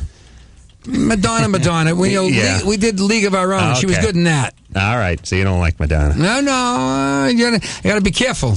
Equal opportunity abuser. Who wouldn't you work with again, or who wouldn't you relish working with again? Is there a celebrity? It doesn't make them a bad person, but maybe you guys just, what it'd be like? It'd be like a date, like a blind date, where the two people just didn't hit it off, but it doesn't mean either one of them are bad people. Yeah, well, there's nobody I wouldn't mind working with again, as long as I'm paying them and they're not working. Then I'm not working for them; they're working for me. I can handle most of them. Stallone, yeah, he's a good guy. I did a movie with him. I enjoy Tango him. and Cash. No? Yeah, it was fun. All right, Sylvester's not Sylvester, is he? Yeah, but he is Sylvester. That's what makes him interesting. If he had only one color, he'd be boring. Okay, all right. Jack, you have a question for Peter? All right. Jack, there's a name. Jack's Jack.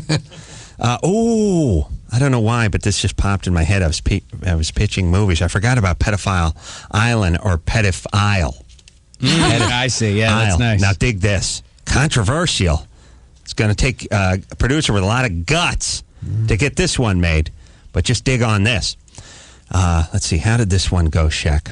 All right. Here's what it is. It's the year 2014. New York is a maximum security no. I was like, would you guys, by the way, when you do these movies, go ahead and jump farther than 6 months into the future so it's a little more realistic? The problem is it takes 3 years to get the movie made, so then what happens is it's already past tense. Right, that's what I'm saying. Like, just make it 2045. I remember watching movies in 1989 going, the year's 2001. Man has a penis and a vagina. Right. It's like, what? It's 9 years from now. Then they can really be screwed up. All right, here's Pedophile. Here's how it works. It's 2032. We don't know what to do with the pedophiles and registered sex offenders and everything. So we put them all on an island. They're all on one island where they just take up and... Hey, give me some action movie. The music. This is the wrong file. Where they'll take up in the different tribes, like the warriors. You know what I mean? You got the Nambla tribe over here, and then you got the pedophiles that are in. They're all into their different kinds of, and they're all on this one island. All right, now cut to a dad who's a Boy Scout leader who's going with his scouts to a jamboree that's in Hawaii. They're going to a jamboree in Hawaii. And he's convinced his reluctant teenage son, who's 16 but used to be an Eagle Scout, who's grown his hair out, now is rebelling against the man. Come on, you're going with me on this jamboree. He argues with Pops but reluctantly goes. They're coming back from the jamboree. It's the dad, it's the son he's grown estranged from, ex-Eagle Scout, and then the 10 or 12 9-year-old Boy Scouts. The plane crashes into pedophile. Now they're on pedophile. Now here's the thing. Here's how it works. The government denies all existence of pedophile because they know people would be outraged if they knew we were secretly having this program. So they will not send in people to look for the plane. It's up to the Boy Scouts to fend for themselves, having to use the different merit badges, starting the fires, all that. Now, Dad dies in the plane crash, and it's up to the son who'd grown the hair out, got the tattoo, and rebelled against fire to rely on his Eagle Scout training and make his father proud. They take up now, and they have to get off pedophile. What's the rating? It's a PG. It's G. It's G. It's G. Oh, I get it's G. it. Everyone's welcome. Is it a faith-based film? Yeah. So it's animated, maybe. Mormon Church is going to put up most of the money. Oh, that's good. That's really good. The only thing you got to remember about that kind of a film is the trailer can mislead you, so you got to be really careful. Really. Plane going down. Saturday morning cartoons early. Maybe John Malkovich type is the leader of the pedophiles. Ooh, nice. Oh, when this fresh blood stumbles into their camp, and they don't know they're on pedophile. See, the guy comes. Oh, they're happy. Hey, I see smoke coming over. Let's go over there and check it out. One Boy Scout goes in. He's devoured by the pedophiles. Now it's up to the Eagle Scout. This is awful. Powerful, though. But hey, life ain't pretty, Rachel. DVD, all the outtakes for the DVD, they're going to be incredibly. You stream them, get all the unique people looking at them, then you arrest everybody that comes out of the theater that day. To look at, yeah. Haley Joel Osment stars. Oh, boy. Is the lead 9-year-old, huh? I'd like to see Harry Dean Stanton. Here's a twist. Here's a big Harry Dean Stanton. He's one of the old bad guys. Yes, the sage. Yeah. The old pedophile. And here's that one. Dakota Fanning in a twist cuts her hair off, plays a young boy. Oh, that's Oscar all over. Powerful stuff. It's a sequel to Brokeback. All right, write that down. What's your pick for the Oscar that this made me year? uncomfortable. Best Picture. I actually like Crash. I thought it was much more inventive than Brokeback. Brokeback compared to Midnight Cowboy 30 years ago, which was such an X-rated, unbelievable film. Right. Crash has got an institutional bias for me. It's just so unique. It works across the whole world. It touches everybody in some way. A magical piece of writing. I was pretty amazed by that film. I heard it was good. I have not seen it, but I'm sorry, I'm still on pedophile. Gary Glitter does the soundtrack. Gary Glitter. Well, appropriate. How about in IMAX? Do it in IMAX. Giant screen. Can you imagine the pedophile? Imagine the body parts in giant screen, 70 feet high. Oh. Ooh, 3D. Coming at you today is pedophile. Listen, I don't need your sympathy and handouts. Either you're serious about making this movie, nay, film. Either you're serious about making this film, or I'll shop it somewhere else. Pitching is important. You got to participate. You got to understand collaboration. It's part of the art form. I think I'm doing a fine job of pitching all these projects. I'm sorry. I thought Peter Guber was a serious filmmaker. Apparently, I was mistaken. Yeah. Oh well. Lightweight. What's your favorite? What's your Academy Award winner of the pitches you heard from Carolla? What's your favorite? I don't like pedophile worries me because it hold on. Pedophile. Pedophile. I'm sorry. Like Gilligan's Island. Like Rain Man. Pedophile. I got you. Yeah, it's the island. The island of pedophiles. But the challenge. But I like the thing from Hell because it gives you ensemble casting, gives you a unique thing, and I just picture everybody climbing out. You know what's something? We could take the War of the Worlds. You know that sphincter at the end of War of the Worlds where everything comes out. We could use it again. We can get some value from that. That's right. Perfect. Repurpose. This is what a producer does. You got to think that way. All right. I want to thank Peter Guber for coming in and weathering my storm. Sunday morning shootout, 11 a.m. Sunday mornings. Good luck to the on Red Sox. AMC. Go Sox. I want to thank Peter. Also, Roy Horn is calling in from Las Vegas on the men. Jon Stewart, Sarah Silverman. So much comedy on the way. Thank you again, Peter. And we'll be right back after this.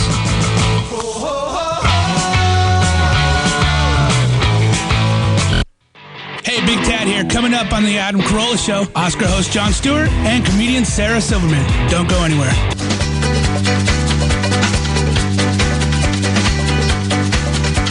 The Ace Man's taking his radio show March 9th out to Las Vegas. They got sexy Rachel Perry and Dave Damashek, the man who's in love with the Steelers. They're hauling big fat tat out in an elephant trailer. Mike August booked an Elvis impersonator. The Ace Man's going to Vegas. The Ace Man's going to Vegas. The Ace Man, the Ace Man's going to Vegas. Yes, indeed. On March 9th, show will be aired on the 10th in the morning at its normal time. We'll do 3 p.m. to 7 p.m. Someone is going to join us when we're out there. And by the way, Sarah Silverman and Jon Stewart, talk about comedy powerhouse. Nobody represents each sex in the comedy department better than these two. I defy anyone to find a funnier female or male than our next two guests that are coming on. Just handed this, by the way. I was looking over my Oscar picks and those who've gotten screwed. I was watching Goodfellas last night. To me, so was I. One of the best movies ever made. Were you guys together? Well, here's the thing. Even when we're apart, we're together. You know what I mean? I've always felt that, but I thought it'd be a little, I don't know, to say that to you. Thanks to the locket that Dave got me many years ago. I pulled the picture of that was Ben for us, Roethlisberger out and put his picture in, and now I cherish it. It was just about you and me. We don't need to air that. Okay, I'm sorry. What happened to lockets? Remember those days? Little piece of jewelry about the size of an acorn hanging around your neck with a faded, crappy picture the size of a postage stamp of your lover that you got to stare at. The internet porn has destroyed all that. Because you could never find a small enough picture to go in there. Yeah, by the way, what happened to the art of taking puny pictures? I know. Nobody does it anymore. Yeah, find me a photographer that takes. Forget about the big posters. I want one the size of my pinky nail. You'd have to find a picture of yourself or a picture and then find a picture of the person you wanted to put in the locket in the background somewhere. That's and right. Cut just around the head. Yes, honey, shove it in move there. back. Stand way back down the street. I'm going to take a shot of you so I can fit you in my locket. Back in the day, that must have been an art before digital cameras and the whole process. No, let me tell you, the Corollas were great locket makers from the old country. Oh. Yeah. Really? It's a craft of yours. Where were we? Oh, If you fancy looking at lovely ladies, though, I suggest you go to AdamCarolla.com where you'll find a bounty of Rachel Perry pictures. What? Yes. That's right. Beautiful what are you Rachel talking Perry about? pictures. Where? Underpants. Pictures of plenty. No, wait a second. That's right. Birds, I didn't know legs about akimbo. Shh. Birds of prey in full How form. do you spell Carolla? I think it's C-O-R. Rachel's got her bird tats. It cracks me up just to hear the Hawkman every time. All right. Roy Horn is calling in, nice enough to call in from his palatial compound in Las Vegas. Great, he's back on his feet, too. Great. On the men, Roy. Yeah, hello. Hello. How are you? Great to talk to you, Roy. Thanks for calling in the program once again. Yeah, I think you called me. What time is it? Oh, I see. Yeah. I guess we did. Well, thanks for coming on the program anyway. Man, we had a wild night last night out here. You did? What happened? You know, I'm getting back on my feet. Feel like $1 million. I told Siegfried last night we have a little fun for a change. I told him we try something different and that we need to spice it up. We play hide and seek. Still breathing through the trachea. I said, I will hide and you will try to find me. And if you find me, you can have me in the ass and give me a shower of gold. I'll be behind the couch. I got the same rules with my nephews. Yeah, I told him I will be behind the couch. Oh, I see. I got it. I'm sorry. I was thinking about my nephews. Yeah, you told him where you were going to be. As though he would be hard to find with the breathing tube problem. Right. Follow the trail of phlegm. So, Roy, you're up on your feet. I saw Pat O'Brien interviewing you some weeks back. You're on the mend. Are you looking to get back on stage, or how's it look for now? Well, when you come out, all bets are off. Who knows what will happen, but I'm just taking it one day at a time, and right now I can say I feel great. Well, but it's a week from today. We'll be out there. Will you join us, though, for the show at the Palms? Yeah, of course. You go there. We get to hang out with real rock and rollers. Mm-hmm. Like Litz and the Poodles of Mud. The Puddles of Mud, yeah. Poodles. Although it's not a bad name. Yeah, Adam. I've always thought you're a cute guy. Thank you. It seems to be the consensus around here as well. But Siegfried is the one who wants you, and I have my eyes on David. Well, maybe you guys can consummate that on the 9th. Yeah, maybe it's a ghost bar. All right, well, I'm glad you're feeling... you sound better than you did before the accident, if I may say so. Well, I sound... Maybe, I sound great, but... Maybe after the show, maybe after we do the radio show, do you think you could take us around town? Yeah, definitely. I take you around town once you come up to our estate for a private show. We're looking forward to that. Private show. Roy, go ahead. Yeah, maybe you get to have a private show with my old friend Montecore. I thought you turned him into a rug. Yeah, you could say that. All right, can you hang on a second, Roy, because somebody's on the phone, Steve, and he wants to play Germany or Florida with us. Yeah. Germany or Florida? Yeah, they give us the bizarre story that either came from Germany or Florida, and then we guess, is it Germany or Florida? I learned over at the Kimmel Writers' Room that every twisted, effed up story in the world emanates from one of two places, Germany or Florida. We'll hear it, we'll guess. Roy, a native of Germany himself, I believe, should play along with us. So let me just get Steve up. Steve? How's it going, Adam? Good. You got a Germany or Florida for us? I got it for you. You ready? Mm-hmm. Okay, now I'm going to warn you at the head of this that you're... Oh, wait a minute. I think I hung up on him because I was trying to get Roy on the phone, too. All right. Get him to call back, Brian, and then I'll figure out how to put both of them on simultaneously. Roy? Let's see if I can get him back. Roy? Yeah. Sorry, we're this close to playing Germany or Florida, and I hung up on our caller. Have you played before? Oh, I've been to Germany and to Florida and to Vegas and all around the world. Oh, I've gone all the way. Okay. All right, well, hang tight. I'll get, what was his name, Steve? Is he even the one on the phone? Should I try him again? Okay. Probably not the greatest idea in the world to hang up on the one guy who's going to provide the content for the next 5 minutes on the show. What do you mean? You have Magic Legend. That's true. One half of the great Siegfried and Roy show. Listen, when you come out, make sure when you come to our house, make sure you're in the mood for vice first. You're a cook? Mm-hmm. Siegfried is. Oh. All right, hold on a second. Let's try Steve now. Steve? Hey, Adam, how are you? What's happening? All right, like I was saying, I'm going to warn you at the head of this that you're going to think that you know this story. Mm-hmm. If that hits you, then let me know, and I'm going to jump right to the end of it so I can fill you in on the fact that it's not what you think it is.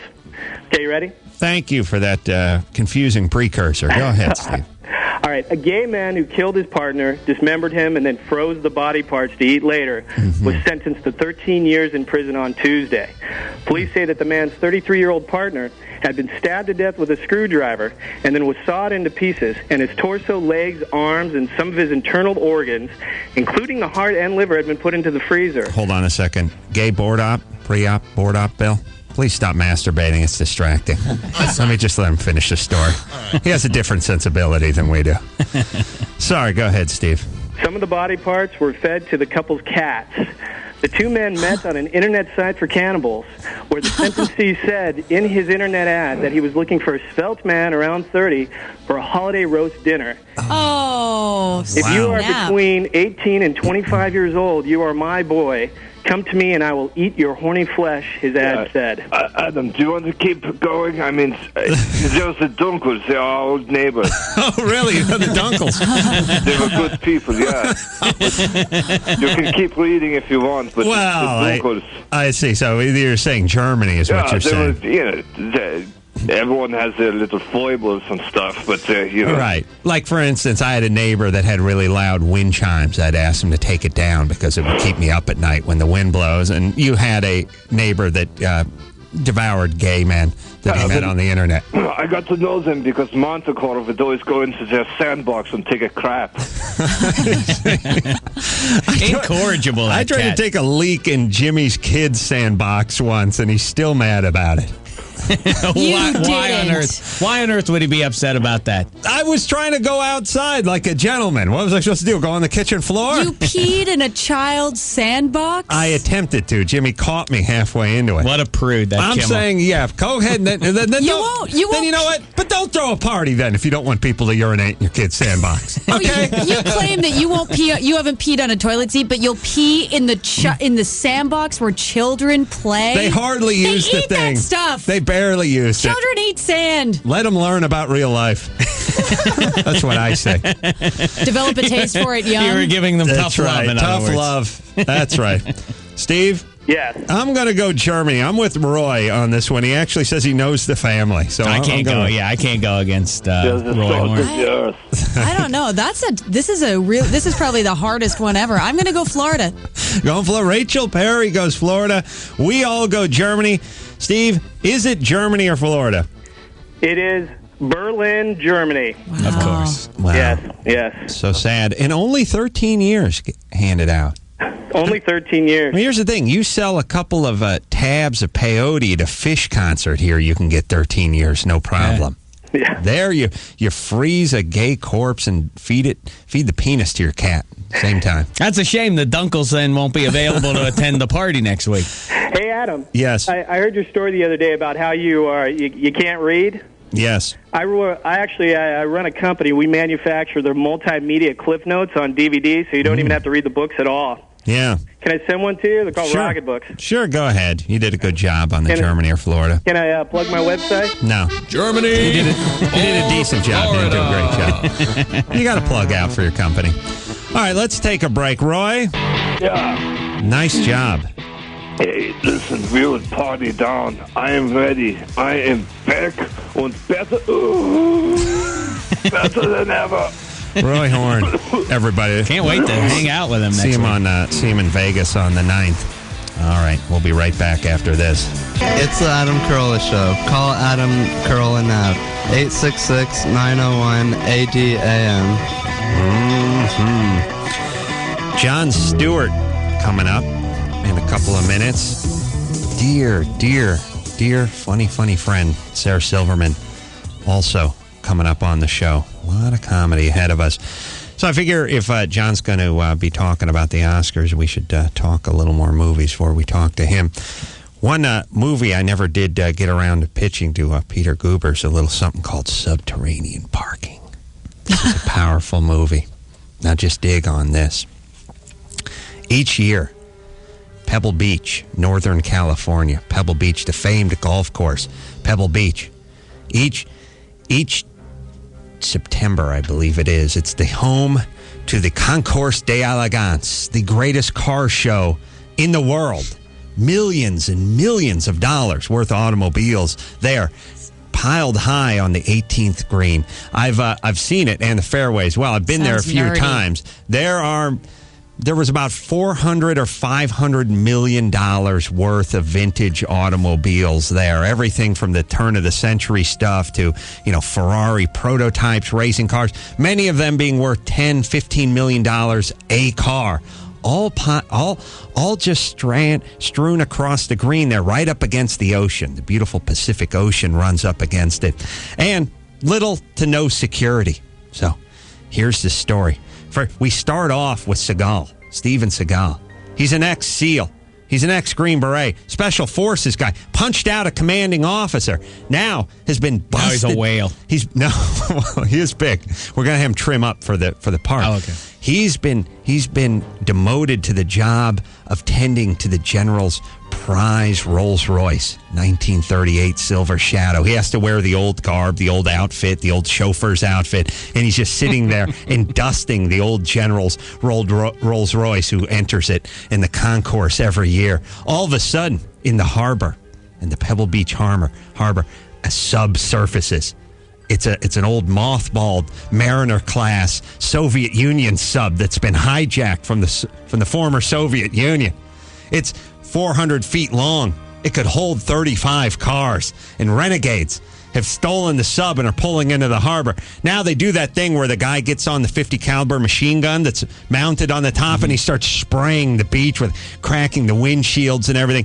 The pivotal moment comes when Seagal sees his reflection in the cracked rearview mirror that's been shot out of the general's Rolls Royce. Now the guys they come ashore, and at gunpoint they're going to take the millions of dollars worth of Bugattis and Duesenbergs and load them all up onto the sub and take them to the port of Brunei to sell to the Sultan over there for millions of dollars. And there's nothing that anyone can do. They're all dressed in the period garb. There's just a couple of rent-a-cops around. But what's Seagal do?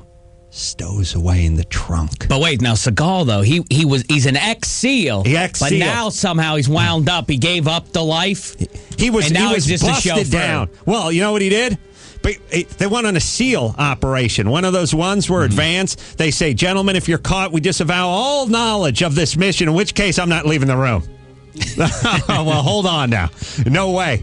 That's the difference between you and Seagal. Yeah, I guess it is. Yeah, and he has to leave 35 good men behind. So when he gets back, he does that move where he walks right into the CO's office and just busts him right in the chops, punches him right in the nose, and then, of course, he gets busted down to chauffeur.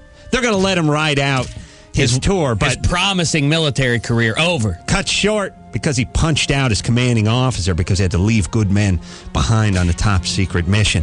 So now, he's just a chauffeur for the general now, but once the guy shoots up the cars, he gets it back in his blood, and he jumps into the trunk of the Rolls, which of course is taken on the new submarine. Now he gets out of the Rolls and he's down in the hold. Of course, there's security has to take them out. Now, I'm not sure. Maybe there's also some old nuclear missiles on the sub as well. This needs to be stopped. Yes, Rachel. Is this a chick flick? Yeah, it could. Yeah. Yeah, because chicks dig Seagal. It's an action movie. Maybe they're not interested in the story, but they're certainly interested in the heavy set guy with the involved in this at all? Interesting. Yes. A man in his cars. Yeah. Like Adam with but he physically enters it through the exhaust pipe. I mean, there is a love story. There's a story. You're not feeding you? I still like See You in Hell better. You like it? You're not a car? You don't love cars, Rachel? No. Really? I like my car. I wouldn't go see that movie. You wouldn't? But hold on. Oh. Hold on. There's a beautiful woman on board. Oh. Possibly played by Rachel Perry. Oh. She's a former Miss Soviet Union. You're drawing me in. She was abducted because the whole thing took place. Yes, here's what happened. She's a Miss Soviet Union, and the sub was stolen during the ceremony, during the mothballing ceremony. We're going to take this sub, and she went down to the dock. She got thrown onto the sub when they took off for Pebble Beach. So now she's a hostage on board, and is going to be sold into sexual slavery to one of the Sultan of Brunei's men. Oh, no. Once they get there, yes, they're going to toss her in. Gratis. Who saves her? I'll tell you who. Seagal. Because now Seagal emerges from the trunk of the Rolls-Royce Silver Shadow, and now he's on the sub. And it's up to him to stop it. That's about as far as I got. Subterranean Parking. Well, I like Rachel Perry in the movie, too, as the Soviet vixen. And then for the comic relief, the birds of prey that adorn her torso, they'll be like the comic relief, much like Spritle and Chim Chim in Speed Racer.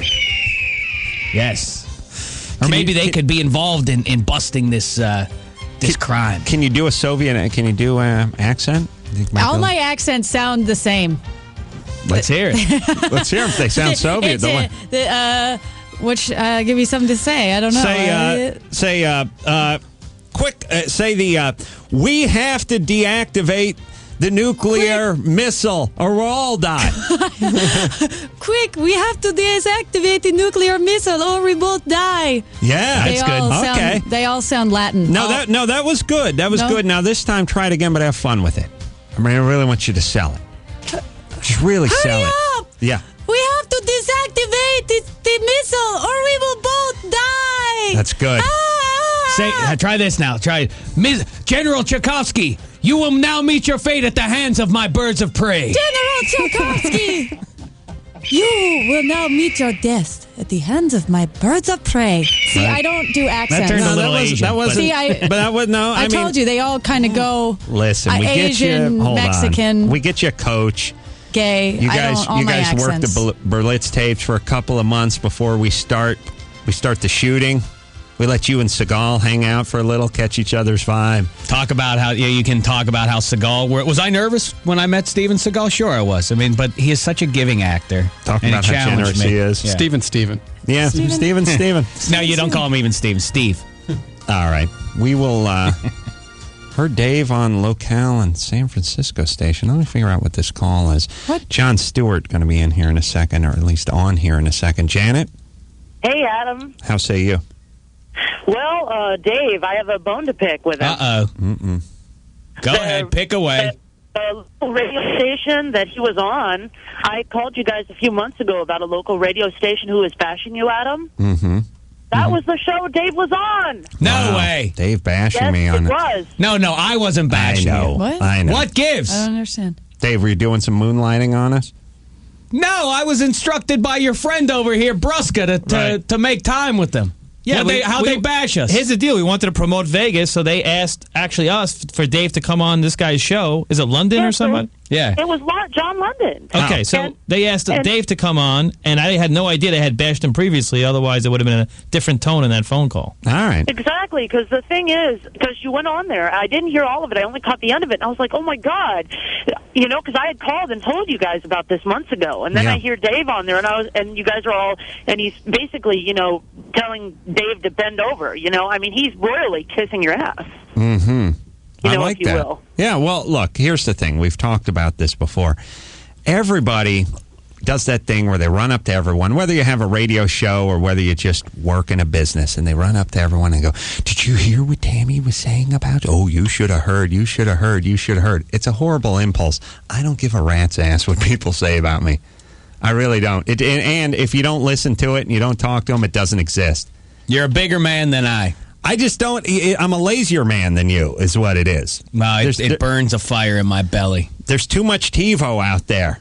I got too much living through TiVo to do to live in the past and worry about what people say. I'm sure many people disagree with what I say, are offended by what I say, are jealous, or just legitimately think I suck. That's fine. I wish people were talking crap about me. Come on. Look at where it's gotten Paris Hilton. You're the Paris Hilton of this. Speaking of people who get a lot of the business, breaking news.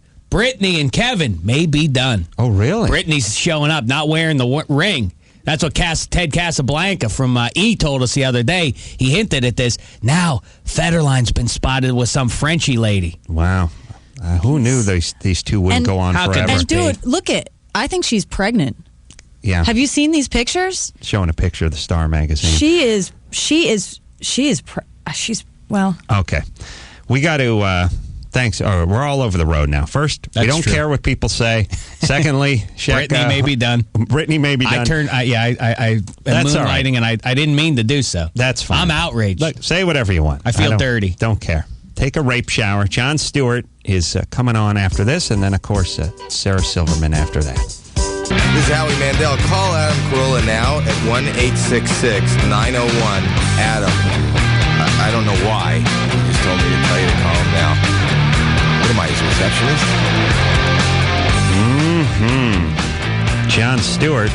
Maybe you've heard he's hosting the Oscars, 78th Annual Oscar Awards, Sunday nights, or I should say Sunday night, singular. ABC, 5 o'clock. John's on the phone. Dear old friend, Jon Stewart. John? What's happening? Thank you for calling in. I'm delighted to get up as early as I possibly can.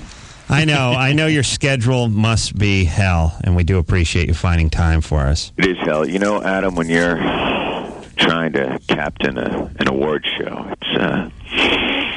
it's grueling. You learn a lot about yourself, a lot about the people around you. I've often said how brave you are to take on this challenge. Well, thank you. You know, it's interesting. The team of Moroccan boys they have here in my hotel that powder and shave me also were saying the same thing. Really? In the broken English, yeah. As they broke the English and peeled kiwi. Oh, what a life. You jest, but what a life. What a life. And is this... So let me ask you, John, because we've known each other for a long time. 40 years. I guess I first met John when he was doing Kevin and Bean, and then we went over and watched him tape his syndicated show. That's right. That was probably, what, like 15 years ago? Getting close to 15 years ago. Yeah. And we were smart. We decided to kiss John's ass early and often because I knew this kid had what we call it. And finally, the Academy has caught on. But is this surreal for you? No, I always felt like I would know you guys for about 10 or 15 years. Then, John, obviously something would happen where I would cut you off, you, Jimmy, the rest of the gang. I mean the hosting of the Oscars, so that I do appreciate I'm doing it. What? I know, it's weird, isn't it? Yeah, it's weird. It's you know, the nice thing is, though, I think for a comic, it's at this point at least, it's still just a gig. Like you're in, you know, no matter what gig you do, there's always the same windowless room where you and the rest of the guys sit, and you know, hassle over should the noun go at the end of the joke or should the, you know, so it's in many respects it's the same joke. It's just that now the jokes you're writing about Jack Nicholson, he'll be there. Right. Well, we were talking. I was when I first heard the news. I was talking to super agent James Baby Doll Dixon. You know, a lot of people will never forget where they were. Yes. When they first heard that news. I was somewhere in North America. I'll never forget it. Talking to James Baby Doll Dixon. Well, here's how I know you're on the blower because, you know, here's the whole thing. There are clients. James Baby Doll Dixon probably has 20 clients. I probably rank somewhere in the middle. And when I'm talking to him and there's a beep on there, hold on, let me get that. And he says, I got to go. That's Jon Stewart on the other line. And now... yeah, you know who blows me out? Tanya. Harding? No, his wife. Oh, okay, yeah. I didn't know. I know he's now. I know he's he's. On the phone with him, I'll hear boop, and he'll go, buddy, that's Tony. Let me call you, buddy. I know. Well, you know why? Come on, Bubby. Because Bubby, call me. He's perpetually in hot water with his wife. That's why it's always a sort of cleanup. The man's an animal. He works. I know. He's down here bothering he loves me. It. He's already down there with you. I know, and he is doing my thing later. He's coming up to the show. He's installing some stars on the Hollywood Walk of Fame. He's doing a lot while he's out here. I know he's setting up bleachers in front of the Kodak Theater. Bleachers, doing some things at the Kodak. He's the man's on a mission. Nobody can smoke, eat, and talk on the cell phone like James Baby Doll Dixon and drive a rented Ford. Do you know how many phones he has accidentally eaten or smoked? Yes. All right, and it is so true. So, John, I don't even know where to begin. First off, are there any porn stars in your studio right now? No. Other than Rachel Perry's done a little softcore, but she doesn't want us to talk about it. So are you nervous? Because let me just kiss your ass for a second. Yeah, please. Somebody should. It hasn't happened all week. When James Baby Doll Dixon said to me, I got to go because Jon Stewart's on the other line, and it turns out he's going to be hosting the 78th Annual Oscars, and this was about a month ago, I said, you know what? No better choice, because here's a guy who is constantly in fighting shape. I used a fighting analogy. I said, the boxing analogy. I used a boxing analogy. Pugilist. Yes, I said, here's a guy who's never out of the gym. Now, when Robin Williams or Billy Crystal has to do it, you have to dust those guys off. They've been doing a movie, or maybe they've been doing a play, but they haven't been doing stand-up. They haven't been creating the comedy and doing you say it. I'm still down there slugging it out in the trenches. I'm still a young pug, you're saying. I am saying, back to the pugilist thing, you're one of these fighters who could take a fight on short notice. 2 days' notice, you don't have to train. You're always in fighting shape because but I'm pretty sure that those guys are also referred to as palookas. Well, am I right? We also call you tomato cans. The point is, I think we're just indiscriminate effigies that just get thrown into the ring. The point is you're always in fighting shape because you're doing the Daily Show. I am always ready for Oscar De La Hoya to put his fist through my head. Wow, and he got the Oscar in there too. See where I went with that? Yeah. I've taken your analogy, your boxing analogy, and slowly woven it back to show business. Now, if I were you, I would be a mess at this point, wanting not to talk to idiots like me, wanting not to do other shows. As you know, I have some pre-show rituals, and that always includes a few minutes with Adam Carolla before every show. People don't realize that, whether it be the Oscars, the Daily Show. I do the thing where I tell him, just have fun out there. And he gives me a Shouldn't we have nod. one of those things like the nice old, the report right before you go out there, like, hey, make the stars shine. The old guys would say, hey, make those knishes steam. Yes, steam those knishes, John. John is obviously now. Is everything locked off at this point, John? Do you have all your material prepared, or are you still working on it? I like to freeform it. I like to go up there and do some jazz. I like to do some scat. What I've done is I've just sort of immersed myself. I sleep with the DVD versions of the films just to let it seep in osmosis-wise, and then I'm hoping when I get out there, some sort of broke-back crash metamorphosis will happen, and I'll just I'll be on top of my game. I'm going to Miles Davis it. So I'm going to turn. I'm not going to face the audience, and I'm just going to scat. He's going to. I'm just going to make this thing happen. Not going to face the audience. I like that. I'm going to do 2 jokes and then just be like, I'm out. So John is going to load up the teleprompter with 2 hours of freeform comedy, and then get out there and nail it. Here's something people have never seen before at the Oscars that I think is going to make it happen: improv games. Wow. Who, what, where? That's what we're going to do, baby. Not only that, but I need an emotion. I need emotion and a famous director. I'm a bucket of urine. I need an emotion. You heard it here first. Oh, John, this is exciting. It's going to be good stuff, baby. I'm really looking forward to it. How are you holding up? What's going on with the waking up so early? Are you? How's that been working out so far? It's. I was talking about it the other day, which is I have acclimated to the early mornings. My bowels are still on a different clock, and I can't get my bowels acclimated to my early morning wake up. Now, are you someone that needs a constitutional upon wake up? Are you? What's been your typical? It's what gets me out of bed. I don't wake up and make a Duke. I take a Duke, and that wakes me up.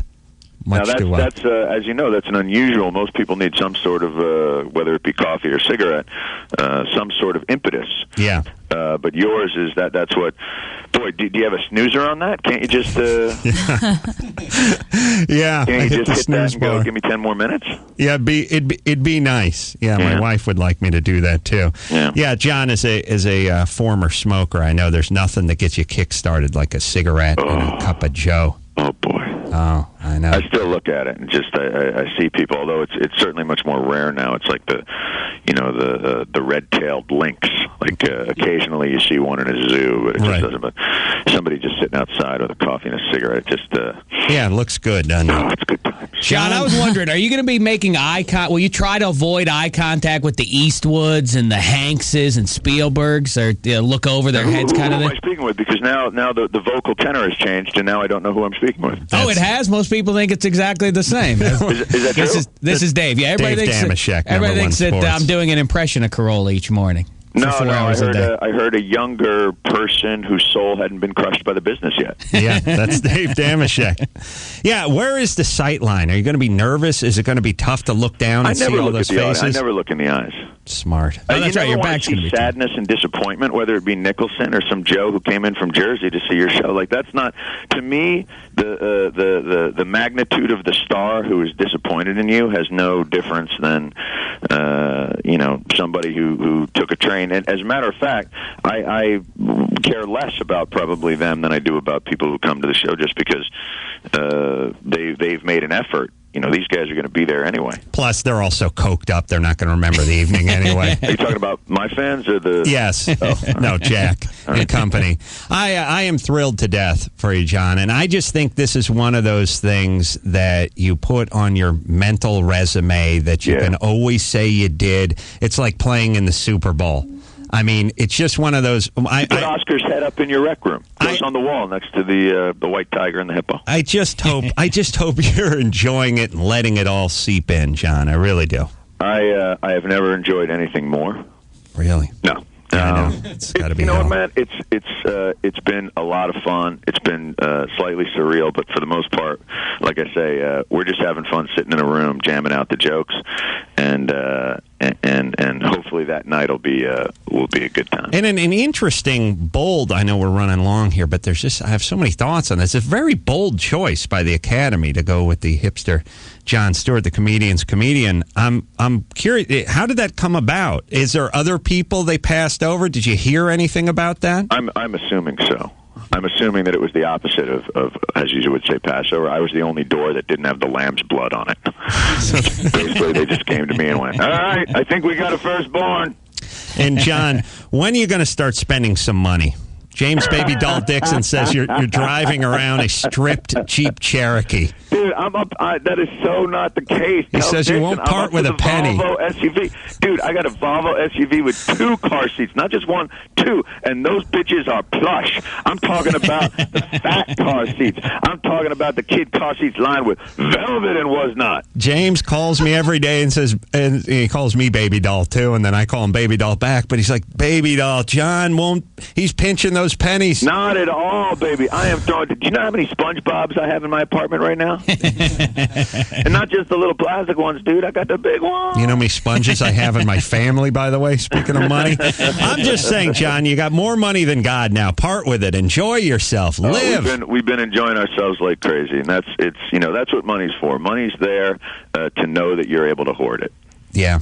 Baby Doll said you were this close to squeezing the trigger on the leather package on the Cherokee, but you just bowed out at the last second and went with the velour. To me, it was more the color scheme was off. So I had to go with the burlap.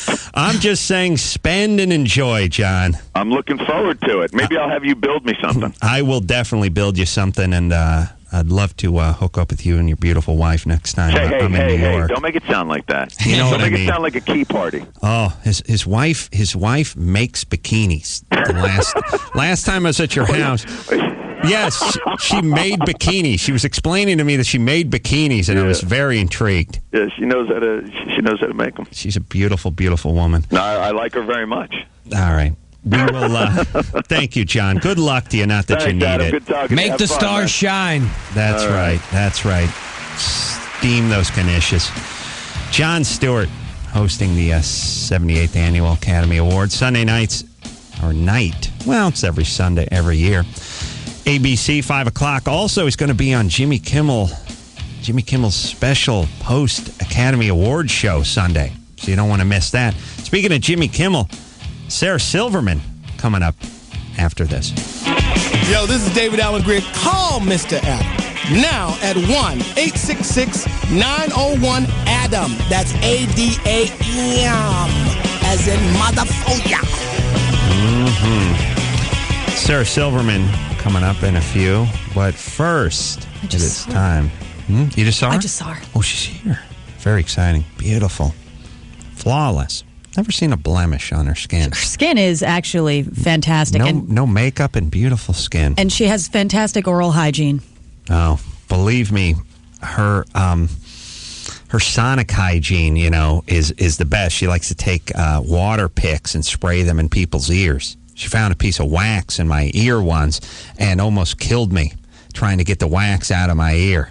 She's obsessed with earwax and has actually bought devices that you need a medical license to obtain and then sprays them in everyone's ear. I've never seen her celebrate something more than when she pulled out a half-inch chunk of gold from one of the writer's ears at the Kimmel Show. Yeah. Celebrated for a week, maybe a fortnight even. There's something very satisfying about removing things. When you were talking about a blackhead that your dad had once when I met Sarah, and I think we have a bidding war to see who can extract it. I know. I'm always caught in that sort of crossroads when it comes to anyone in my family or actually anyone over 65, where there's a part, like my grandpa used to have huge blackheads on that big beak of his, and now my dad has a couple on his forehead and stuff, and there's a part of me that wants to say something, and then a part of me, it's like, yeah, well, by the way, what, are you not going to get laid? You know what I mean? Like, what's going on? You got to shoot? You got a photo spread set up? You going to do a fashion shoot tonight, or then where off to Oscar party, or how's this? Screw it. Have that big saucer-sized blackhead. I'm going to move on with my life. But yes, I love that. I wish there was a part of my body, just a little patch that was set aside for blackheads, carbuncles, fistulas, and boils that I could just go at. You know what you should do? I'll tell you what you do. You start waxing, and then wax a part of your body, all right, and then shave it, mm-hmm. and then let the stuff try to grow in. You'll get ingrown hairs. Oh. And nothing funner. Well, think about this. What kind of plan did God have? Here's the two places you get the acne. You get it on your face, which is a disaster, obviously, because when you start squeezing and prodding and going at it, then you just walk around like a cyclops. And then the other place you get it is on your back, where you can't get to it. It's no fun for yourself. That's all fun for the other person. Right. Why didn't God give you this stuff on your thigh or something so you could sit down and really, take a soldering iron to it, and then you just put some sweatpants on and go about your day? Think about it. There's two places you get zits. The one place you can't get to it. The other place, if you do get to it, everyone's going to know about it. God must do that so we will socialize. Because if you didn't socialize, you would never get rid of those zits on your back. It's a good point. Yeah, it gets us to interact. Yes. And Kalani? Yes, hi. You're from Portland? Yes, I am. And your name is Kalani? Yes. Wow. I would start making fun of you and calling you Kalanick almost immediately. Yeah, thank you. It's Hawaiian. Oh, okay. It means flushing out the bowels in Hawaii? Pretty close. It means heaven. Oh, nice. Well, I guess that is a form of heaven. So you want to come see us in Vegas? I would like to, yes. All right. Well, you're formally invited. Okay. March 9th. Why don't you see if you can wonder if Kalani's any good at ass kissing? Kalani, can you do any ass kissing? I can try. You want to play a little? Pretty good. Sure, let's play. Play a little ass kiss rodeo? It's Ass Kiss Rodeo.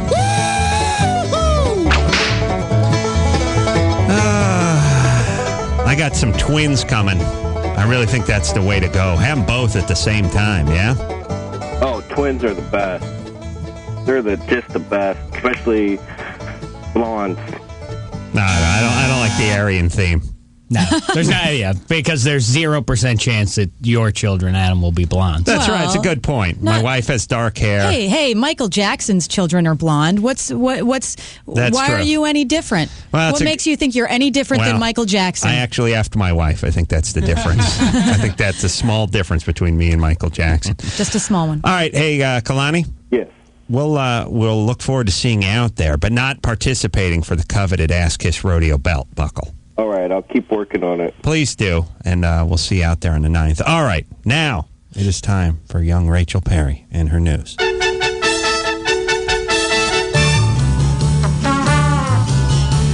President Bush been traveling all over the world. He was in Afghanistan, then he went to India, made a big deal with the Prime Minister of India. He wanted to share our nuclear know-how and fuel with the country. And the Prime Minister was very thankful. And we have a tape of him thanking Bush. Thank you for coming. I'll see you in hell. It was a weird exchange. I don't know exactly. Well, it's a different culture. We can't judge. Yeah, and then the shot. I don't know. It didn't. Could have been a backfire. Well, it could have been a backfire. It could have been Bush shooting at him shooting at Bush. No, maybe it was Cheney just returning some fire. As far as I know, it was friendly fire. Yeah. I'm not sure. By the way, is there really such a thing as friendly fire? What happened to your son over there in Iraq? Got his head blown off by friendly fire. Oh, okay. That's nice. It's like sending a Vermont teddy bear, except for your head comes off. Yeah. Friendly fire. Okay. Casualty. Not a great word either for what we actually happened. No, indeed. Friendly fire and casualty. Yeah. Oh, some casualties with some friendly fire. I'll bring the potato salad. It'll be great.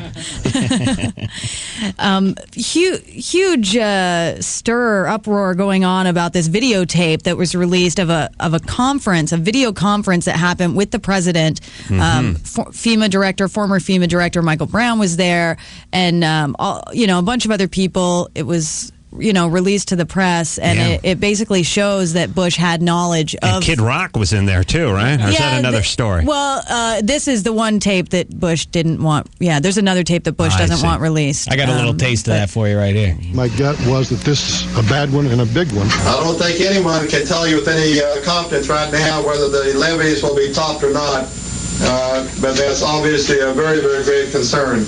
That was Brown and a fella named Max Mayfield, who both were prepping the president the day before Katrina. Interesting then that Bush said after the fact, we weren't prepped about this. We got bad information. Yeah. He's a liar. That's what you got to do. Surprise, surprise. Politicians lying. Yeah, it doesn't change anything. Gary Glitter's child molestation trial starts today in Vietnam. Yeah. I'm one of the jurors. I got to fly out right after the show. Oh, crazy. Yeah. Well, in Vietnam. That dual citizenship thing you have with Vietnam really screwed you. Yeah. I thought you said you'd never go back to the Nam. I said after my 3 tours. Oh, 3. I didn't know. 3 tours. I said I'd never go back in country, but I'm going back. Left a lot of good men behind. Takes a lot of courage, a lot of guts. Hernandez, DiGiacomo, and a pedophile. Come on, buddy, we're going home.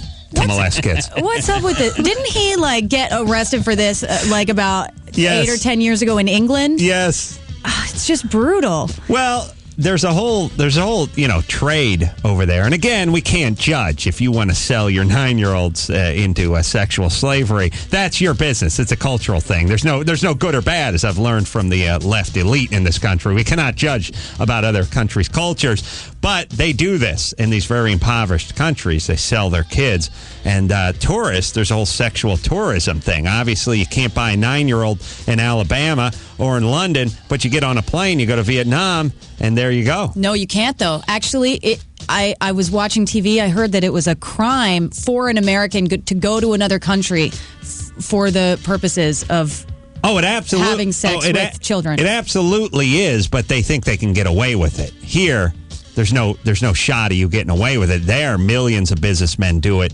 and they get away with it. Glitter just got popped. Well, I'll tell you one thing. You're not going to get away. Sloppy. I'm not going to let you get away with one other crime, and that's judging, sir. Yeah, you're right. Pedophiles. Can't judge. How are you going to find a jury of your peers, by the way? You're a British rock anthem star. In Vietnam. And you're going to Vietnam. That bunch of guys are working rice paddies and, clean up dung for a living are going to be sitting in the juror's box. I'm not sure how the system goes, but I'm not sure if he's going to find his peers over there. British rock and roll pedophiles, a jury of your peers. You're right. Where do you find that? You know where you find it? Pedophile.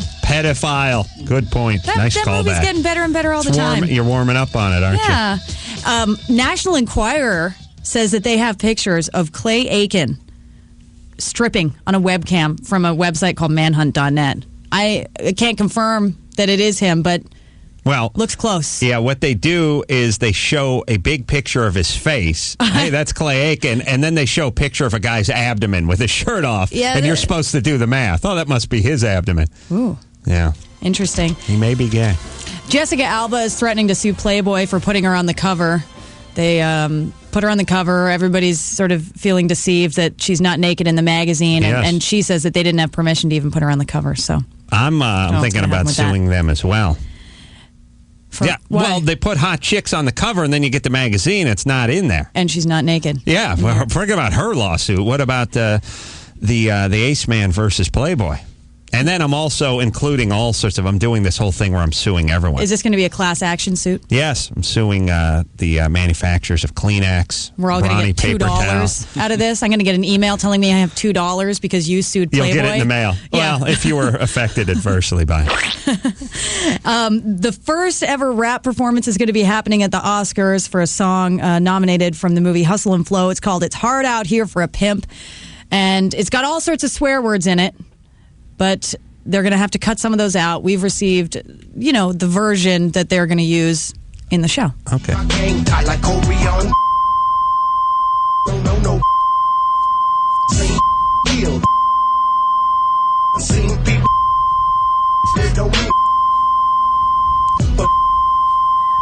It's catchy. Yeah, I guess they had to clean it up so it could be presentable. I like it. We should just get like Shania Twain to perform it and piss off all the Schwarzes. And quickly, I just want to talk about Idol. All right. Can I talk about Idol? Did you see Idol? There's too much good television on. Deal or No Deal, Lost, Idol. Yeah. I chose Idol last night. And I don't know. I love Taylor. Elliot's.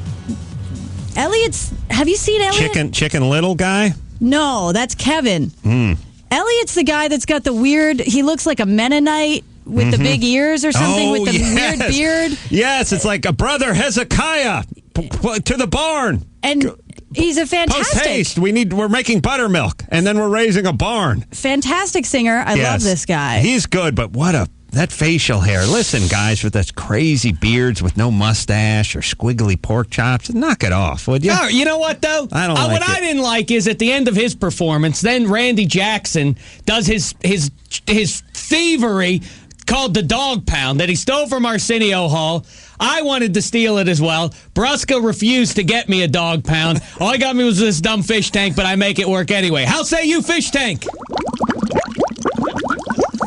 Thank you. They got my back, dog. Yeah. Yeah, the Mennonite. Yeah, he did steal the show. Yeah, he was great last night. Yes, he was. Taylor's getting a little weird for me. Taylor's the gray salt and pepper hair guy. I still love him, but he's got that same thing that's going on. But I still love him. He did a good job, but I think they're falling out of love with him. Yeah. He's on his way out. Yeah, you can tell that. Maybe. Sway, the guy that looks like sort of a Filipino Cuba Gooding Jr. He looks like Odd Job from the James Bond movie. He didn't do the best job, but I still really like that guy. Yeah. I thought they were hard on him. I think he did a pretty good job, and they were kind of rough on him. Yeah, he was. I like him. You know who else is growing on me? The young black kid Gideon. Yeah, with the big crazy big smile, like he's so cheesy and he was annoying. But I really like him. Like I think his singing's fantastic. Yeah, he did a Sam Cooke song. I can't believe that kid he's 17. He's got a mustache. I mean, here's the whole thing. He's 17. Someone could say he's 31, and I would have been, yeah. See, Whitey doesn't have that kind of range. No, and the older they get, too. Black don't crack. You never know. No, you never know. You never know. The guy's 17. I would sell him a keg if he came to my house. Well, I'm just going to tell you. I didn't know you had that side business working. I do. I move a bulk, wholesale beer liquor distributor. In bulk. You can't buy a sixer over at the Carolla house, but if you want to move a keg, yeah, sure, we can talk. Yeah. And the two that I choose to go, David, the Harry Connick guy, and of course Ace. I'm voting them out. Anyway, yeah. I'm Rachel Perry. That's the news for now. It's time for Dave Damashek's number one sports. Number one sports. Do it, Dave. Sarah Silverman awaits. I will make my words brief. Please. Trouble in the NFL. They're having trouble working out the new collective bargaining agreement. No idea what that means. I was never good at math. I'm not sure what this means financially, but I do know it means that a bunch of big-name players are about to be released, they say. Guys like the Jets QB, Chad Pennington, may be kicked to the curb as soon as this afternoon. We'll see what happens. I don't understand. And I did well with the Wonderlic test. In fact, I was perfect. So if I don't understand it, the likes of you and Fat Tad out there. Mortals. Yeah, Dave did the most obnoxious thing in the world, which is when we took the Wonderlic test yesterday. We had 2 minutes to take it. Rachel and I, who read collectively at a 5th grade level, were struggling hard with it. Dave finished 60 seconds into it and did the most obnoxious thing you can do, which is threw his hands up and announced he was done. Done! I know. I was ashamed of my behavior. And then he kept talking. Then he summoned his fish tank. How's thinking fish tank? And they all were going nuts. And then he stormed out of the room and yelled, "I'd be surprised if I missed one." No. I like it. No surprise came that Listen, they did it. If you can back it up, it ain't bragging. You're a showman when it comes to tests that are administered on paper. I hope the NFL is listening. I'm ready to go. A 50 scored. My window of opportunity is closing fast. Have me now, if you will, NFL. Now, have you been noticing, by the way, all the stories lately this past week about this autistic kid? Inspirational story. Sure. Scored 20 points in 4 minutes. Yeah. People, the tear ducts opening up, waterfalls, the waterworks working on everybody.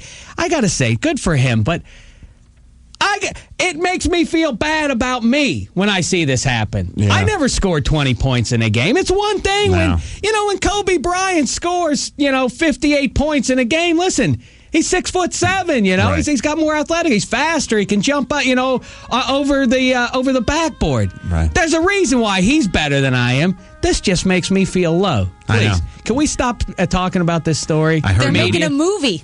I heard your mom called in and yelled at him. Thank you, Mo Damashek. Like one person who has my back. Didn't like you being shamed. Hold on a second. Adam?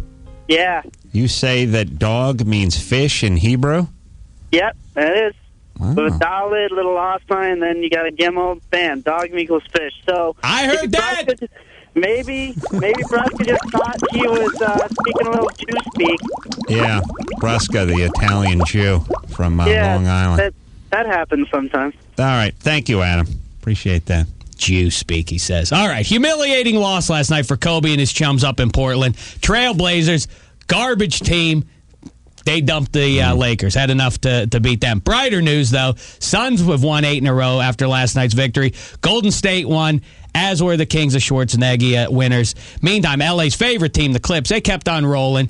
They won going away, and they wore their black and orange uniforms that the franchise wore when they were a team in Buffalo. Mm-hmm. So, this reminds me now. I went out and talked to the Clippers the other day to ask them what they know about their history, about their team. They've turned the corner. It looks like they're going to make the playoffs. I went out there and asked a couple of them if they, in fact, know what a Clipper is. As you mentioned earlier today, Ace, because you're a bright fella, not bright enough to be perfect on the Wonderlic test. Still, you know that a Clipper is a boat. Mm-hmm. I went out and asked some of the ball players if they knew. Here you go.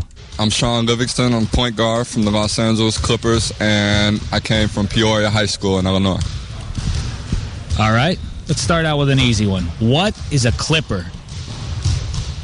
Wow. I don't know.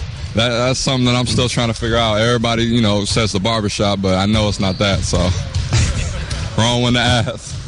Nautical theme. Yeah. Started out in San Diego. Why don't you go ahead and just take a guess? No. I wasn't born. Walter McCarty, power forward, University of Kentucky. All right, start out with an easy one. You're an LA Clipper. What is a Clipper? I have no idea. San Diego, nautical theme, they're by the ocean. Don't worry, I won't tell your coach or anything. I have no idea. All right. Daniel Ewing, guard, Duke University. All right, let's start out with what should be an easy one here. You're an LA Clipper. What is a Clipper? Tell you the truth, I don't know. I'm not actually sure what a Clipper is.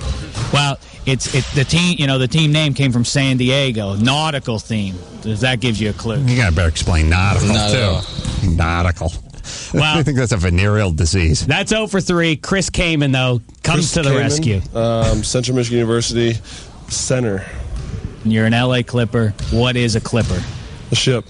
Wow. Very nice. Very nice. Well done. You're the first one. You're the first one to get that right. Sasquatch nails it. Yeah, there you go. So he got that right. But then I thought, well, am I being unfair? Some of these other tricky names, I thought, so I talked to Joe Montana, a couple weeks ago. I asked him, does he know what a 49er is? Joe Montana, what is a 49er? It was a guy looking, basically going in search of gold in that year. Yes, in 1849, yes. And then I threw him a little curveball. What is a clipper? Do you know, Joe? It's a ship, isn't it? Correct. That's amazing. The Clippers themselves don't know the answer to that, but Joe Montana does. Let me say this. Wow. So let's review the math. 25% of all Clippers spoken to know what a Clipper is. 100% of San Francisco 49ers I spoke to know what a Clipper is. Wow. Interesting. Hard hitting. Thank you. Dave Damashek's #1 sports. All right, we're going to take a break. A lot of folks do the I wasn't born yet excuse. Like, well, you've heard of President Lincoln. I wasn't born. Well, you know about the show All in the Family, right? I'm 19. Like, okay, but it's okay. You can know stuff that happened before you're born. You know, the Hindenburg blew up. There's something called World War II. You get to know about these things. I know one of the guys used that. Sarah Silverman. Beautiful, beautiful skin, Sarah Silverman. Maybe she'll check my ears. We'll be back after this. You're listening to the Adam Carolla Show. Remember, he loves you too. Yeah. Sarah Silverman in studio. Funny, sweet, no pores. Flawless skin. Oh. Awesome skin. How do you do it? Look at your skin. How do you do it? But I'm jealous of your skin. You have porcelain cream skin. So do you. Well, you know, I was fishing a little bit. Wow. You also do. You guys what about Brusca? Brusca's got a nice, it's dewy. Hold on. Damashek, these guys this close to diking off, and you got to work Brusca into the weave. Bras unsnapped, panties sliding down the legs. What about Brusca? Nice save. Well, my fantasy includes Brusca and the two ladies. I guess it does. Sarah is going to be hosting the Independent Spirit Award, which is going to be on the Independent Film Channel this Saturday at 2 o'clock live, and then rebroadcast at 10 o'clock, I guess, that evening on AMC. Yes? That's correct. We're looking forward to it. Where is the actual awards? Where's it taking place? It's like in a huge tent on the beach. Oh, really? Yeah. Cool. Really? Yeah. I like that. Yeah. It's kind of beautiful, and it's actually it's like right outside where Damashek got married. You should wear a wedding dress and no shoes. That's what you should wear. Idea. I got to say, we went to a wedding. Sarah and I and Jimmy and a few other folks went to a friend of ours' wedding on the beach about 3 months ago, and it was one of those wear khaki pants and a white blouse and don't wear shoes, and oh Christ, I don't want to deal with this. It was delightful. It turned out to be really nice. That's exactly how we were like, oh, and it was. Yeah, I had something in my throat. I'm sorry. Didn't even finish the sentence. It was so fun. Little residual Kimmel from last night. Believe me, I know how he leans. I know what he likes. I know. We've traveled We've traveled many times together. It was so fun. At the end, there's a fire. We're all sitting around. People are playing the guitar. Yeah, it was great. The vows. I think the vows were kind of funny because our male friend. Doug. Yes. Doug was, it was so sweet. You know, they wrote their own vows. So he goes first and he's like, you know, just saying the most beautiful things about her. These, like, all these observations about her and all these things. And at the end, he's choked up and he does one of those, like, so Alejandra, you know, I ask you, what do you do in the rest of your life? Will you spend it with me? And it was. I wish I did that slower because now the music's finally here.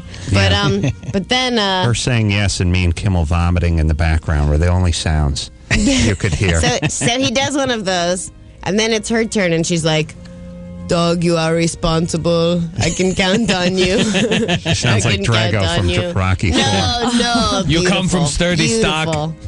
Yeah, she realigned my chakras once, and I fell asleep. I think she got mad. You're supposed to fall asleep, I think. It's very spiritual. Speaking of being realigned, Sarah's, we're talking about, sort of obsessed with cleanliness. She's like a spider monkey. I mean, you just let her go on you. She's like a little Jewish Zamboni-berg. You let her go, and she crawls all over your head. And she'll pick out, delouse you, and check you for ringworm and stuff. And she wanted my ear. Now, my right ear is clean because I drive and my wife picks it.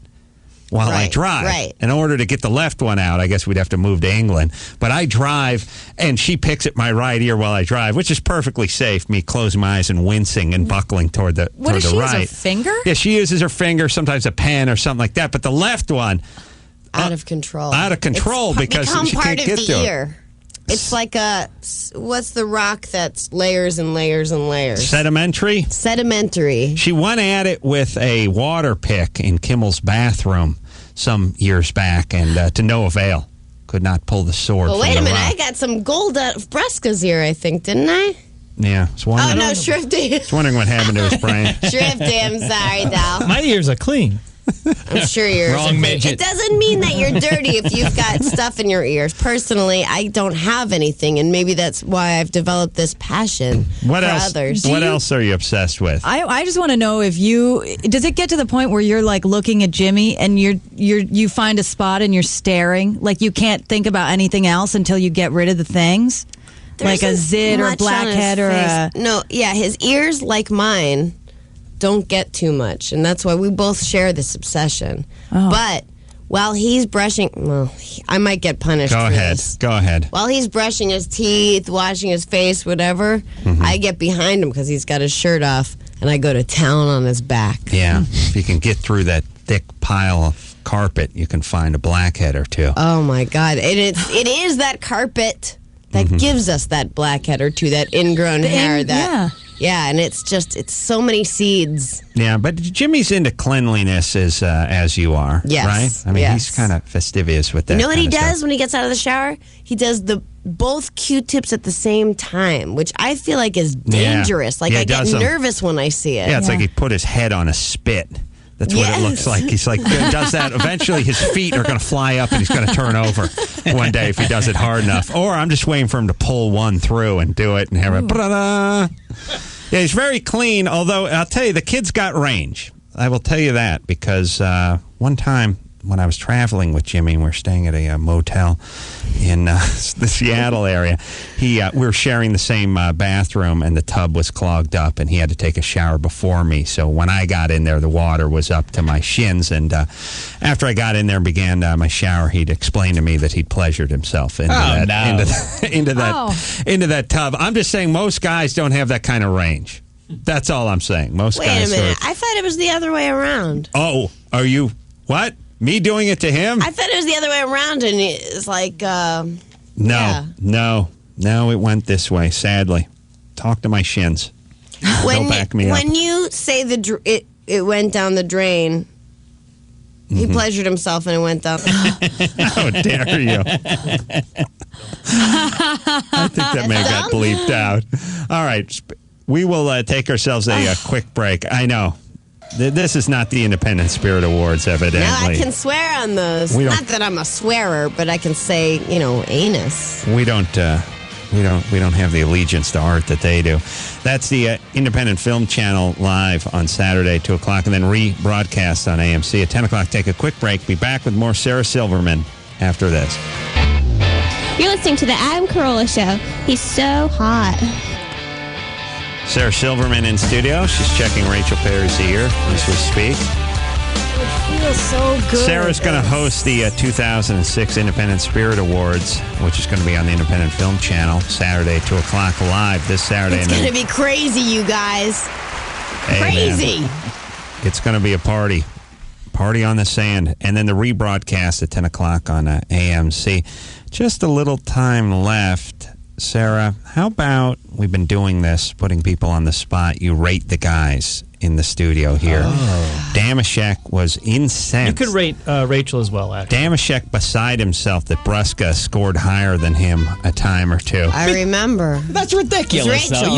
Rachel put me above him, as well as Sophie Monk. A very nice looking. I don't like doing this. I don't like doing this. No hard feelings. Nobody likes doing it. No hard feelings. There will be hard feelings. Dave would like you to separate his matinee idol good looks from his horrible personality, and I say it can't be done. That's the problem. It bleeds through. Dave's personality. I love both. Wow. Thank you. Okay. Well, if you could, give us a quick rundown. He's got like a, oh my God. You've got a little bit of a Eric Bana Bana? Eric Bana. He's Eric a matinee Bana. idol, is right. Yeah. Hunky, too.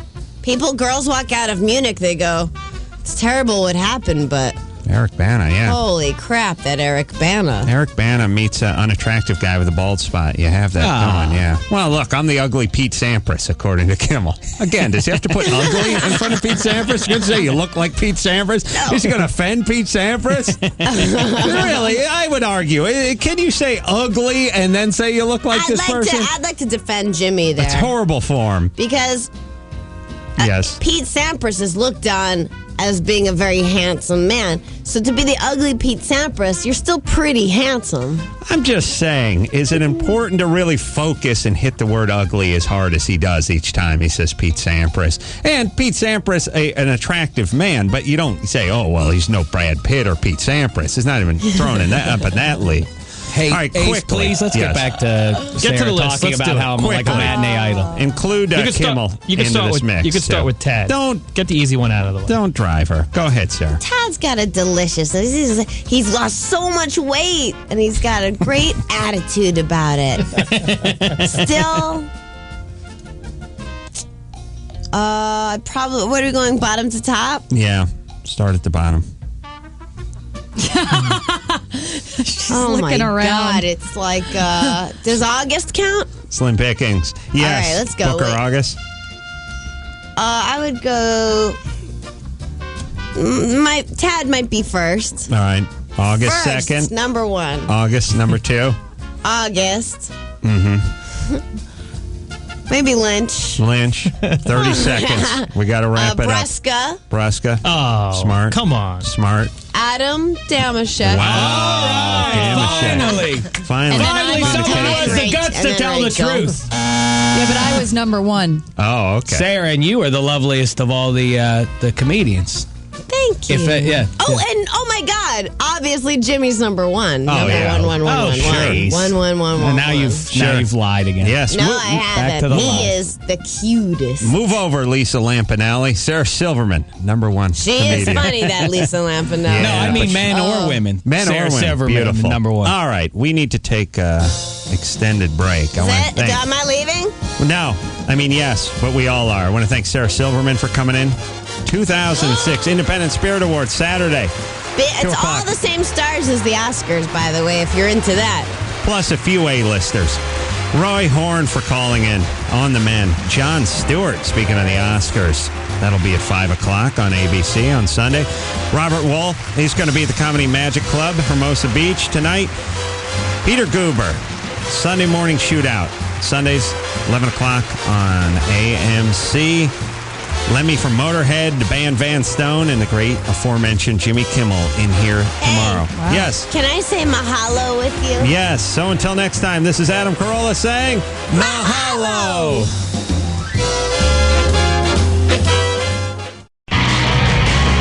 Are you looking for a better way of life? Tired of living paycheck to paycheck? Why not do something about it? In as little as 8 weeks, you could be making great money in an industry that will never run out of work. Heavy Equipment Training has been teaching people just like you for nearly 50 years. Cranes, backhoes, bulldozer operation, hazmat training. They teach it all. Their instructors and staff will have you building your own road to success in less than 2 months. Don't let excuses slow you down. Get on the phone today and call Heavy Equipment Training. Call 800-755-5477 today. That's 800-755-5477. If you don't have a pen handy, log on to HeavyEquipmentTraining.com. That's HeavyEquipmentTraining.com. Pro Flowers, everybody.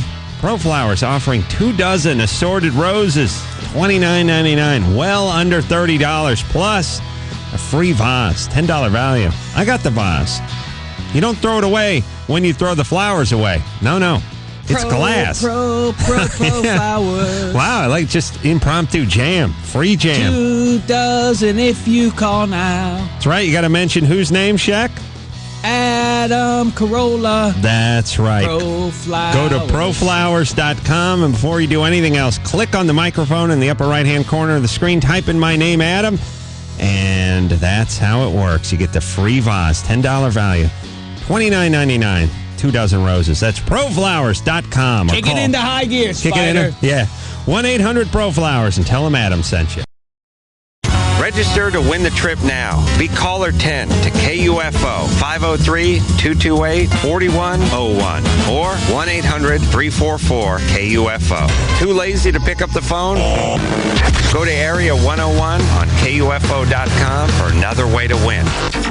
Go to Vegas, see the Adam Carolla Show, and puddle of mud. That's how we roll. That's how we roll. That's how we roll. That's how we roll. That's how we roll. That's how we roll. That's how we roll. That's how we roll.